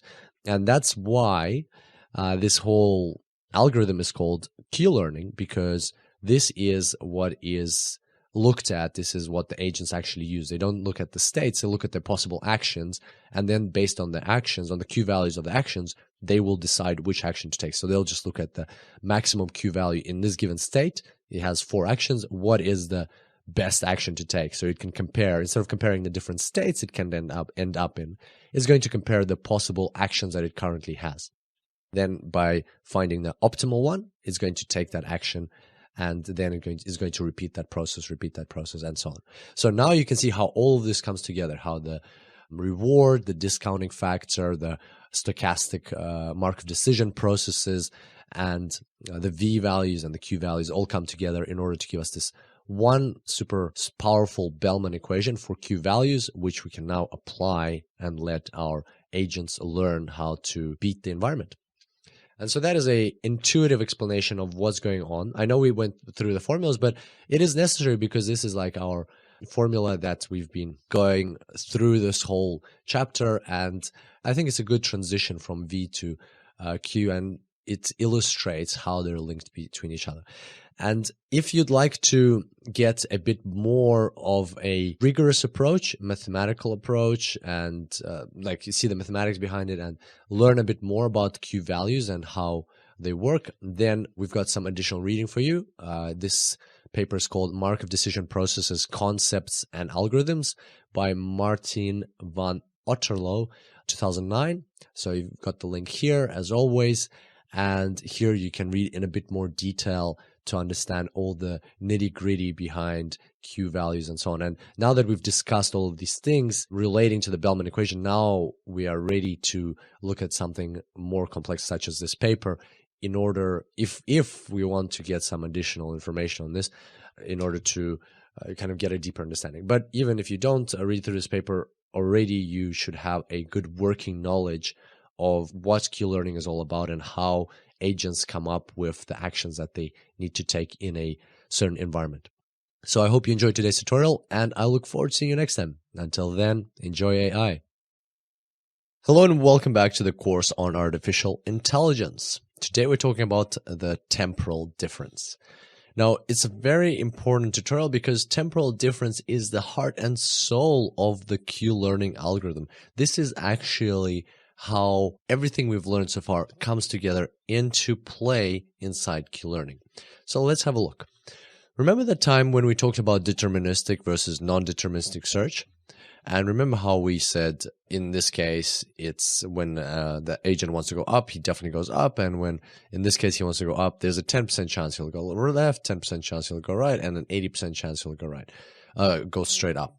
Well, these numbers are, of course, arbitrary and can be different, and this whole concept is could be different in different problems, so it doesn't have to concern which way he's moving, just that there's some randomness, something that's out of the control of the agent happening inside this environment. And what effect that had is, as you remember, was that in the deterministic example, it was very easy to calculate the V values. Well, not necessarily always very easy, but in our case, we could just simply calculate them by using the Bellman equation, and we had the exact values. And then, as you remember, I very carefully mentioned that these values for the non-deterministic search example are off the top of my head. They're not calculated. At that time I said we're just not going to calculate them because it's very complex, but the computer could do it.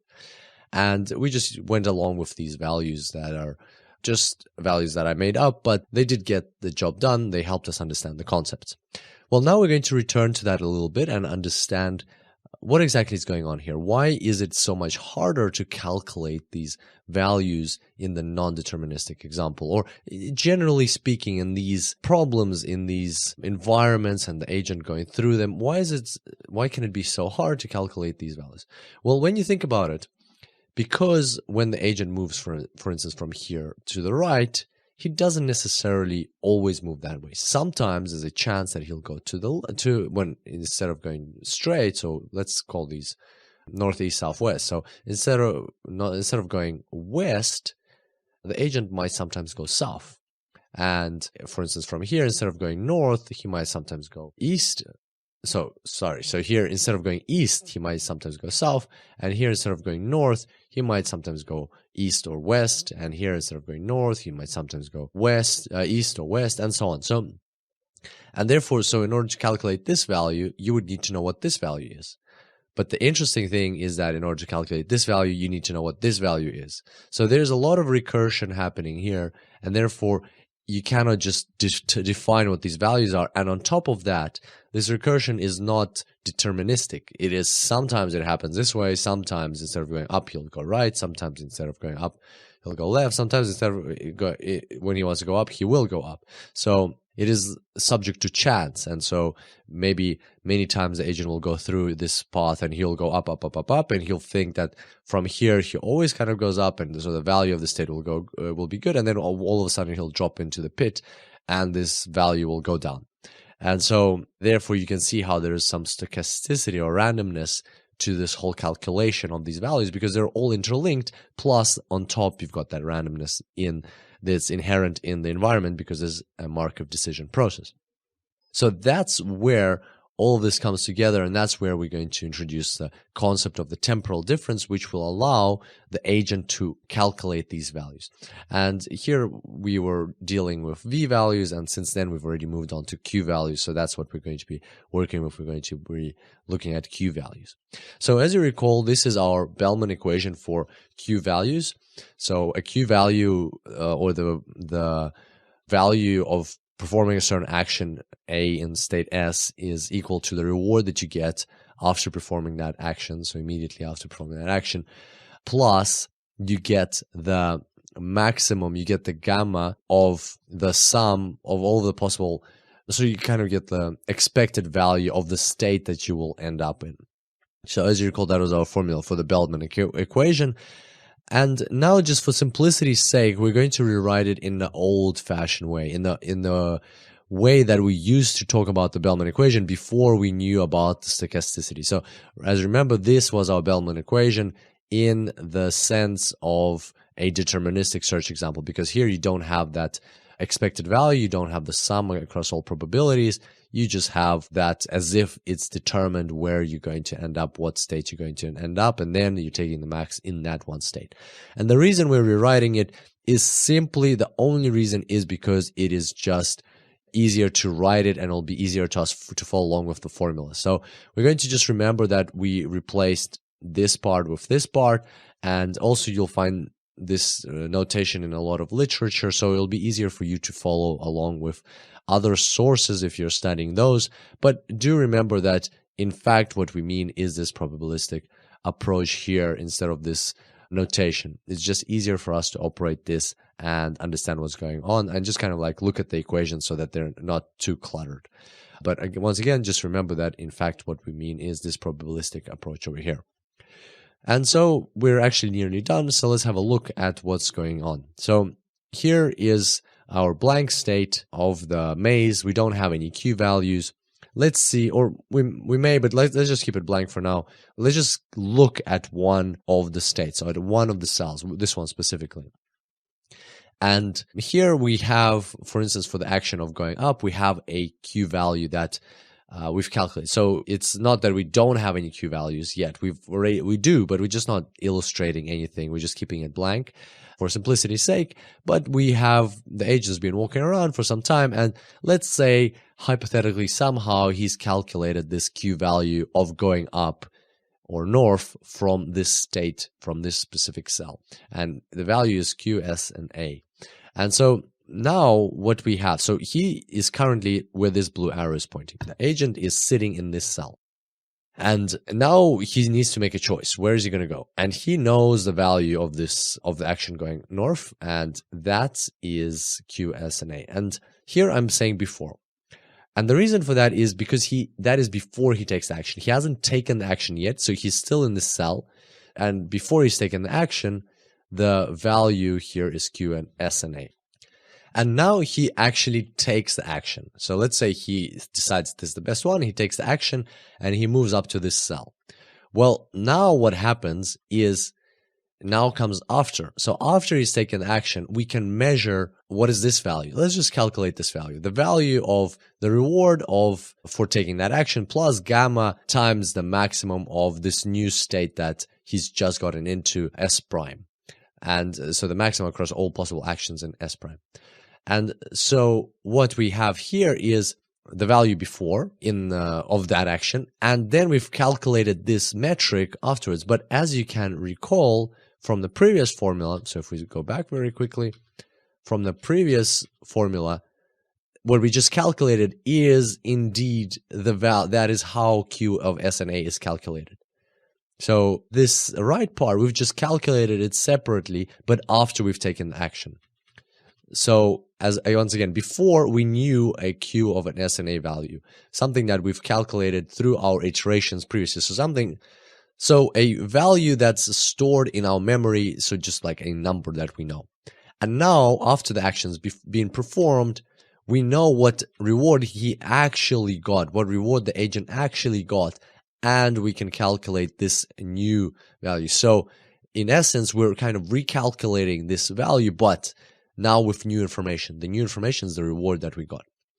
And plus what state we ended up in and what the maximum across that state, for what this new value is for that specific state that we're looking at. So what the value of that being in that state is. So basically the Q of an SNA, but given new information. And now the temporal difference is defined as TD of A and S of these two, of the difference between these two. So here, the first element is your after value. So the kind of like Q of S and A, but calculated afterwards. And the previous Q of an S and A, which you had stored in your memory. And so the question is, are they different? So ideally, they should be the same.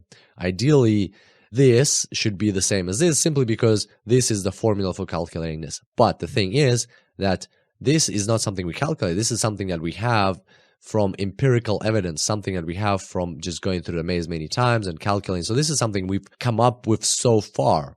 It's not related to the current iteration. It's something that we came up with previously, not a long time ago, but in one of our previous iterations going through the maze. Whereas this is something we've calculated just now. And there is no guarantee that they're going to be the same. Because of the randomness that exists in the maze. Because this could have been calculated and some certain random events were triggered, and this can be calculated, different random events were triggered. And so now let's rewrite that over here. Let's just move it up there. So how do we use this? The question is, okay, so we have this temporal difference. How do we use this? And why is it called a temporal difference? Well, the reason it's called a temporal difference is because you're basically calculating the same thing. You're calculating Q of S and A, so the Q value of that action. You're calculating here and you're calculating it here. But the difference is time. This is your Q of S and A previously. This is your Q of S and A now, your new Q of S and A. And the question is, has there been a difference? Have there been a shift between them in time? And how can we use this to our advantage if there is indeed has been a shift in time?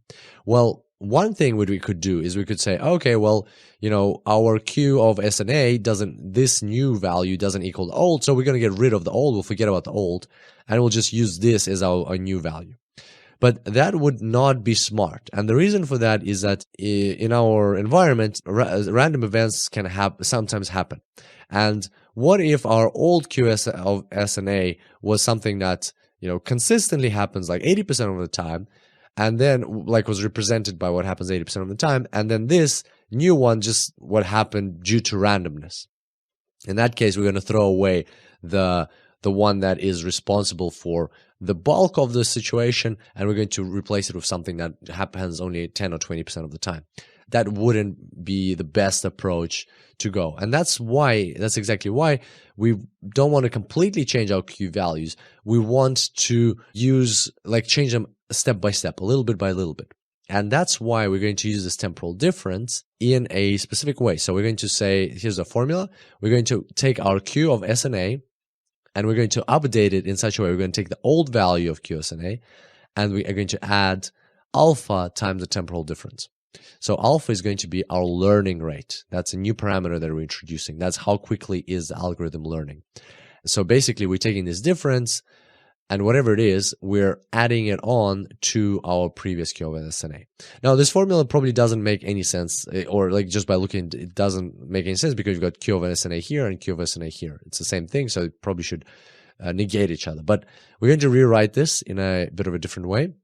So I'm just going to show you again. So I'm just adding time to these formulas. So here is QT minus 1, the previous. Here's QT minus 1, the previous. Here's QT, the new.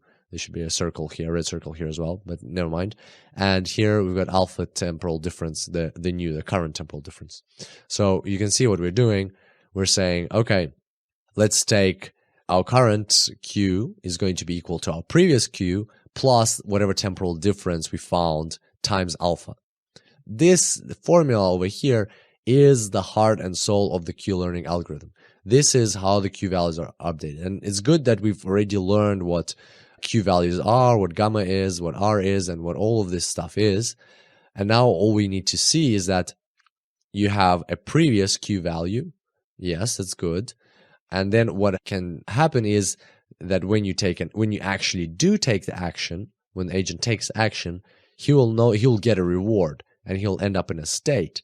And so based on that, he can calculate, okay, so what should have been the Q value of that move that I made? And now that is this part of the equation. Subtract the old Q value, gets you temporal difference. And now you need to take a alpha times temporal difference. And that's how you're going to adjust your Q value. That's what you're going to adjust your Q value by.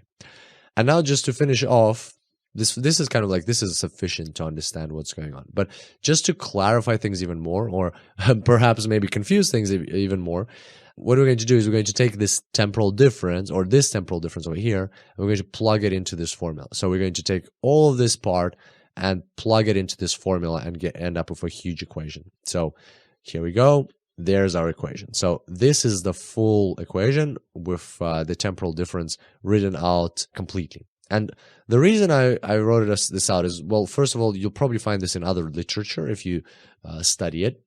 And the second thing is that it makes some things a bit more complex. Yes, the formula is longer, but also makes some things a bit clearer. So for instance, you can see here the role alpha plays. You can see it better because look at this. Here you've got qt minus 1, and here you got qt minus 1 with a negative sign. So if you plug in alpha equals to 1, if you put a 1 in here, then this will negate with this. So they'll destroy each other. And all you'll have left is this part. And what that means is exactly that situation where we said, all right, so we've got a new value, which it should have been. Let's update our Q value with the new value and forget about whatever we had previously.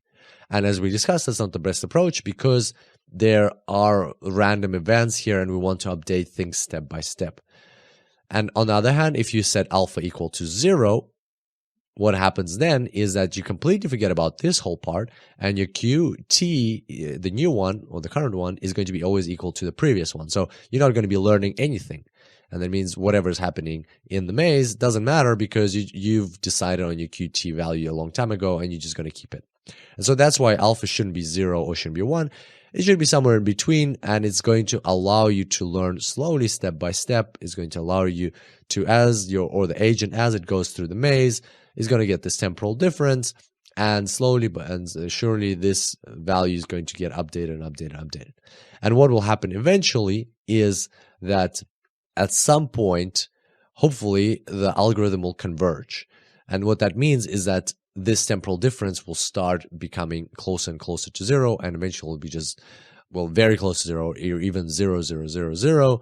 And what that means is that every single time your new QT value, or your new calculated value, what it should have been, so not this one, but what it hypothetically should have been after you take the step, will be just equal to your previous QT value. And then it's 0, and that means when your temporal difference is 0, it means your algorithm has converged, and it's not really necessary to continue updating what's going on. It's not necessary to continue updating your Q values. The caveat here is that the only time, probably one of the only times when you would still want to continue performing this whole, updating of your Q values, if the environment is constantly changing. If not just, it's not that it just has some random stochastic events in it, but the environment itself is modifying, is morphing, is changing with time. So you continuously need to learn because it's not possible for you to learn everything and come up with the optimal policy because the optimal policy is also changing with the environment all the time. In that case, you will need to continue calculating temporal difference and calculating the Q values. But other than that, that's kind of like an extra complication. Other than that, this is how Q values are updated. So this is the main formula of the Q learning algorithm. And this is kind of like the expanded version of that. And now it should all come together and make sense why we have the Bellman equation and not only what it represents, the Q values, but also how the agent goes about updating its Q values and finding exactly what is going on in that environment so it can come up with the optimal policy. So I know this is quite a lot to take in, but hopefully you enjoyed today's tutorial and hopefully you were able to take away the underlying concepts and intuition behind Q values and what the whole notion of temporal difference is and why it's important, why it helps us slowly train our agents and get them to understand their environments that they're operating in. And if you'd like to learn a bit more about temporal differences, then a very popular paper is Learning to Predict by the Methods of Temporal Differences by Richard Sutton of 1988. We've already had a reference by Richard Sutton as well, but this is another one, and actually he has a book. So if you get into his writing style and his style of communication, then check out his book as well. It's kind of like a more expanded version of all of these things. I haven't read the book, but that's what I'm imagining. At the same time, this is the link to the paper, and you can learn a bit more about, or probably a lot more about, temporal differences there. And I hope you enjoyed today's tutorial, and I look forward to seeing you next time. Until then, enjoy AI. Hello and welcome back to the course on artificial intelligence. In today's tutorial, we're going to have some fun. We're going to have a look at an artificial intelligence actually going through that maze that we've been talking about so long, and is going to use Q-learning to navigate its way and find the way out. And we'll see what happens to the Q values, what's going to happen to the policy, and so on. So let's have a look. We're going to be using some materials kindly provided by the Berkeley University. So if you go to ai.berkeley, berkeley.edu, if you just go to that link, click enter, you'll see this website. And here, what we're going to be looking at is, you need to go to, we're going to go to Pacman projects, I think. Yeah, Pacman projects. And here, if you scroll down and you look at reinforcement learning, this is what we're working with. So here you can download the zip archive. So that's if you want to. So you don't have to. We're not going to go through the solution together in this tutorial. I'm just letting you know where this is all from, because we really appreciate that UC Berkeley has made these materials available. But if you do wish to experiment with this on your own, just bear in mind, it's not going to be part of our course. This is part of the Berkeley course. I'm just going to show you how it works for illustration purposes. But if you do want to experiment with this, you can find it here, the zip archive and all the instructions as well. And we're just going to go into Python right away. And first thing I wanted to show you is that here we've got the licensing information. So this is what I mean. We're very lucky that they said we are free to use or extend these projects for educational purposes, provided you not distribute or publish solutions, which we're not going to do. You retain this notice, which we have, and you provide a clear attribution to UC Berkeley, including a link to which we also have. So once again, if you'd like to learn more, there's a link. You can have a look. And thank you very much to all of these people who have worked on this project. So here's the grid world that we're going to be working with. There's a solution there. You would have to, in order to make it work, you'd have to either solve it yourself or possibly find a solution. Maybe somebody you know might help you out with that. If again you want to, you don't have to, because we're just going to look at it on this screen right now. So after we've created all those files, we can just launch it over here. So there are some parameters that are involved in this whole world, and now I'm going to just show you what it looks like if we launch it. So let's try launch it in manual mode. So if I go -m, one of these parameters here, manual, so I can manually control the agent. So here you can see our grid. So I can go up, so you can see that it's taking action, started in state, so where I was, and then you saw that I pressed up, took action north, and first time I ended up in 0, 1, so I did go up. But second time I took action north and I ended in the same state. I didn't move, so something happened. The randomness happened. I either went left or right. And by default, the parameters are set. You can see here by default they're set to exactly what we discussed. That how often action results in unintended direction 20% of the time. 10% to the left, 10% to the right. So if I go up, you see I went up. I go right. I went right. Right. No, didn't happen. Right again and right, and I'm finished. But in this implementation, you have to click again to get out of this final output. So out of the exit, just click again and you're finished. That's a terminal state. So we can run again manual. You can see that if I go right, right, right, left, up. So here, what we saw previously, that the agent wouldn't go straight up, right? What's the point of going up if there's a chance of going into the pit? So let's see what the agent would do. It would go left. It would go west here. So it would go west. And you see I clicked left, but it went up. And here I would click right and I end up in the final exit state. And you can see got reward equal to 1. So that's what it looks like manually. Now let's actually hook up an AI to this and let it go through this. So let's do an H here and let's add some parameters. So let me just see what I typed here. So hopefully you can see Python gridworld.py. Then here -r means that's the reward for living. So I've got my 2 of them, so I probably should remove this one. So -k is how many iterations. That's way too many iterations. Let's do less. Let's do like 10 iterations. That should be enough. -a is agent. What type of agent I want to do on a random agent, some value agent, or a queue. So I want a queue learning agent doing this. -s is, what is s? Speed. So that's way too fast. Let's just use default speed for now. -r is the living penalty. So by default is 0. So remember at the very start we started with 0 living penalty. So let's call it also 0 here, or we can just remove this parameter. And d is, what is d? Discount. So our discount factor, so let's keep it at 0.9. So very similar to what we were starting off in this section of the course. So let's run that. Okay, way too fast again. Oh, actually it's so pretty okay. So you can see how he's exploring. And so far he's hit the -3 times. And you can see how the Q values are being updated in these squares. So these are Q values. They start with 0. You can see now the Q value. So he's learned that, again, this one is a bit differently implemented because once you get to the final stage, you have to get out of it. You have to just click one more button to exit. And so it's very close to 1, but not exactly 1. But at the same time, you can see that here, the value is slowly kind of crystallizing in 0.8. It's slowly getting somewhere. But the rest, so far, they're kind of zeros because he doesn't have enough information to understand what's going on. Okay, so let's see. Let's see what happens here. Exploring. What's going to happen? Whoa, it's been a while. And don't forget there's some randomness involved here. So there's hit that good one a few times now. He only gets 10 iterations, so he's got to learn fast. Okay, nearly there. Let's see what's going on. Come on, get out of that maze already. And yes, 10 episodes. So average returns, that's we're not really interested in that. So here, let's see. I've never seen that before. If I click right, there we go. So you can see this is the policy that he came up with. Even through just 10 episodes, he's already got a policy. Okay, I'm gonna go bum, bum, bum, bum, bum. And here I'm gonna go down. Here I'm gonna go down.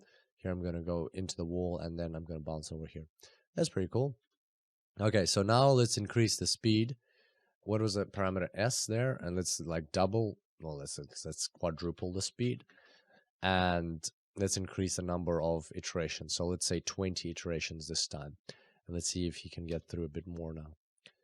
So you can see he's going a bit faster, and he's learning. He's learning that it's not really, out of this state, there's not many good actions, or these actions that right and straight are not that good. Definitely, this one's definitely not good. He still needs to learn that. So from here, it's also not good. You can see that this action is pretty good. All right, what did he get? Okay, so interesting policy here. He decided to go up. Just not enough information. So let's redo that. And let's increase the speed to like 100. So it's super fast. And the number of iterations, we'll give him 100 iterations this time. Let's run that. See, the C is like crazy fast. And you can see that because there's so many more iterations, he's got more information, more opportunity to experiment and to actually build out this matrix, or not matrix, these Q values for every single state he now knows. Okay, you can see that 0.89. What did we say in our example? It was like 0.86. Another thing to remember that the value of any given state, remember that formula we had, is the maximum of the Q values. Remember that thing that we came up with, shortcut formula? So what would the value in this state be? The V of this state. It would be 0.89 because that's the highest out of the 4. Here, the value of this state is 0.71. The value of this state is 0.61, and so on. So that's something to remember. So I remember in our example, I think we had like 0.86 or something, so pretty close. And so if we go next here, oh, it just disappeared. Where did it disappear? Let's do it again. And let's make it come back. Okay, slowly, filling up some spaces. I see. And it's also pretty random because not only the environment has randomness, but also the way he explores at the start when he doesn't know the policy is he's exploring at random. It just keeps disappearing. I don't understand why. Anyways, let's see what happens if we increase the number here and here. Should pretty much take the same amount of time if the speed doesn't have a cap on it. Okay, so you can see it's like he has more opportunity to explore things. Okay, let's see how it all goes. And you can see the values are converging. They go up and down depending, because there's some randomness and he might end up like in the pit, even though he goes like this way. But at the same time, they're slowly starting to converge to some sort of n values and q values.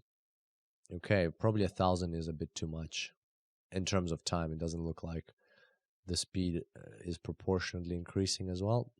So we might cut that part. I mean, like reduce the speed. Yeah, wow, this is very long. You don't have to watch to the end of this tutorial. I just want to experiment with quite a bit. So to give you some like examples of what we've been working through, but you get the point that it goes through all of this. It has some randomness, like randomness built into its behavior. So even when it has like a policy, it will still continue exploring. So it won't just like, once it has the basic policy, it won't just continue following its policy. It will still experiment with other variations once in a while in order to enhance its policy. Maybe it hasn't found the best policy already right away. Maybe it can improve the policy. And that's why even after so many iterations, you can still see some random effects. It sometimes jumps into random states, not just because of the randomness in the environment, but also because there is some level, like a parameter which you could control, which you could set up for your agent, saying that, most of the time, 80% of the time, do whatever your policy tells you to do. But 20% of the time, just have some fun, experiment and see what happens, and use that information that you gather to update your policy. Okay, this is taking way too long. Let's try that again. Yeah, so that's how the agent learns in different states. Maybe let's just run one more just out of curiosity. So is there anything else we can change about it? Iterations. Okay, let's have a look. Yeah, well, we could change the discount, for example. So in this case, we could say k minus 100 minus a q minus s to the minus r. Okay, 2000. So reward, we want to keep it, maybe let's keep it at 0.04, but let's say it again. Let's keep the reward at minus 0.04 every time. And then here we're going to say that D, the discount is not 0.9, but it's like 0.5. So it gets discounted quite a lot as you go through the game. So it actually, now it'll be incentivized to be closer to the finish rather than further. Well, the states close to the finish will get high values. So you can see that the values is quickly drops off. It's not as green as it was before. So here you can see that this is the policy now. So it goes like that, like that, like that, like that. Very similar to what we saw before. Just probably the only difference is from here is jumping straight into here. So that's that one. And okay, let's just run one more. This is so much fun. Let's just run one more. So k minus k 100 aq discount, keep it as it was original. So like just run this basic vanilla setup. Okay. It's going. Let's see if it will show us the policy at the end. Yes, we got the policy. Yes, good finish. So here we've got the policy. This is familiar. Remember that time when we saw that the AI outsmarted the human, went boom into the wall to go there, and boom into the wall to go like that, to increase the probability. So there we go. That is an example of artificial intelligence in action. Very, very basic, simple Q learning, so no deep learning at this stage. But at the same time, it's already pretty smart. And I hope you enjoyed today's tutorial. And once again, thank you to UC Berkeley. And I hope you enjoyed today's tutorial. And I look forward to seeing you next time. Until then, enjoy AI.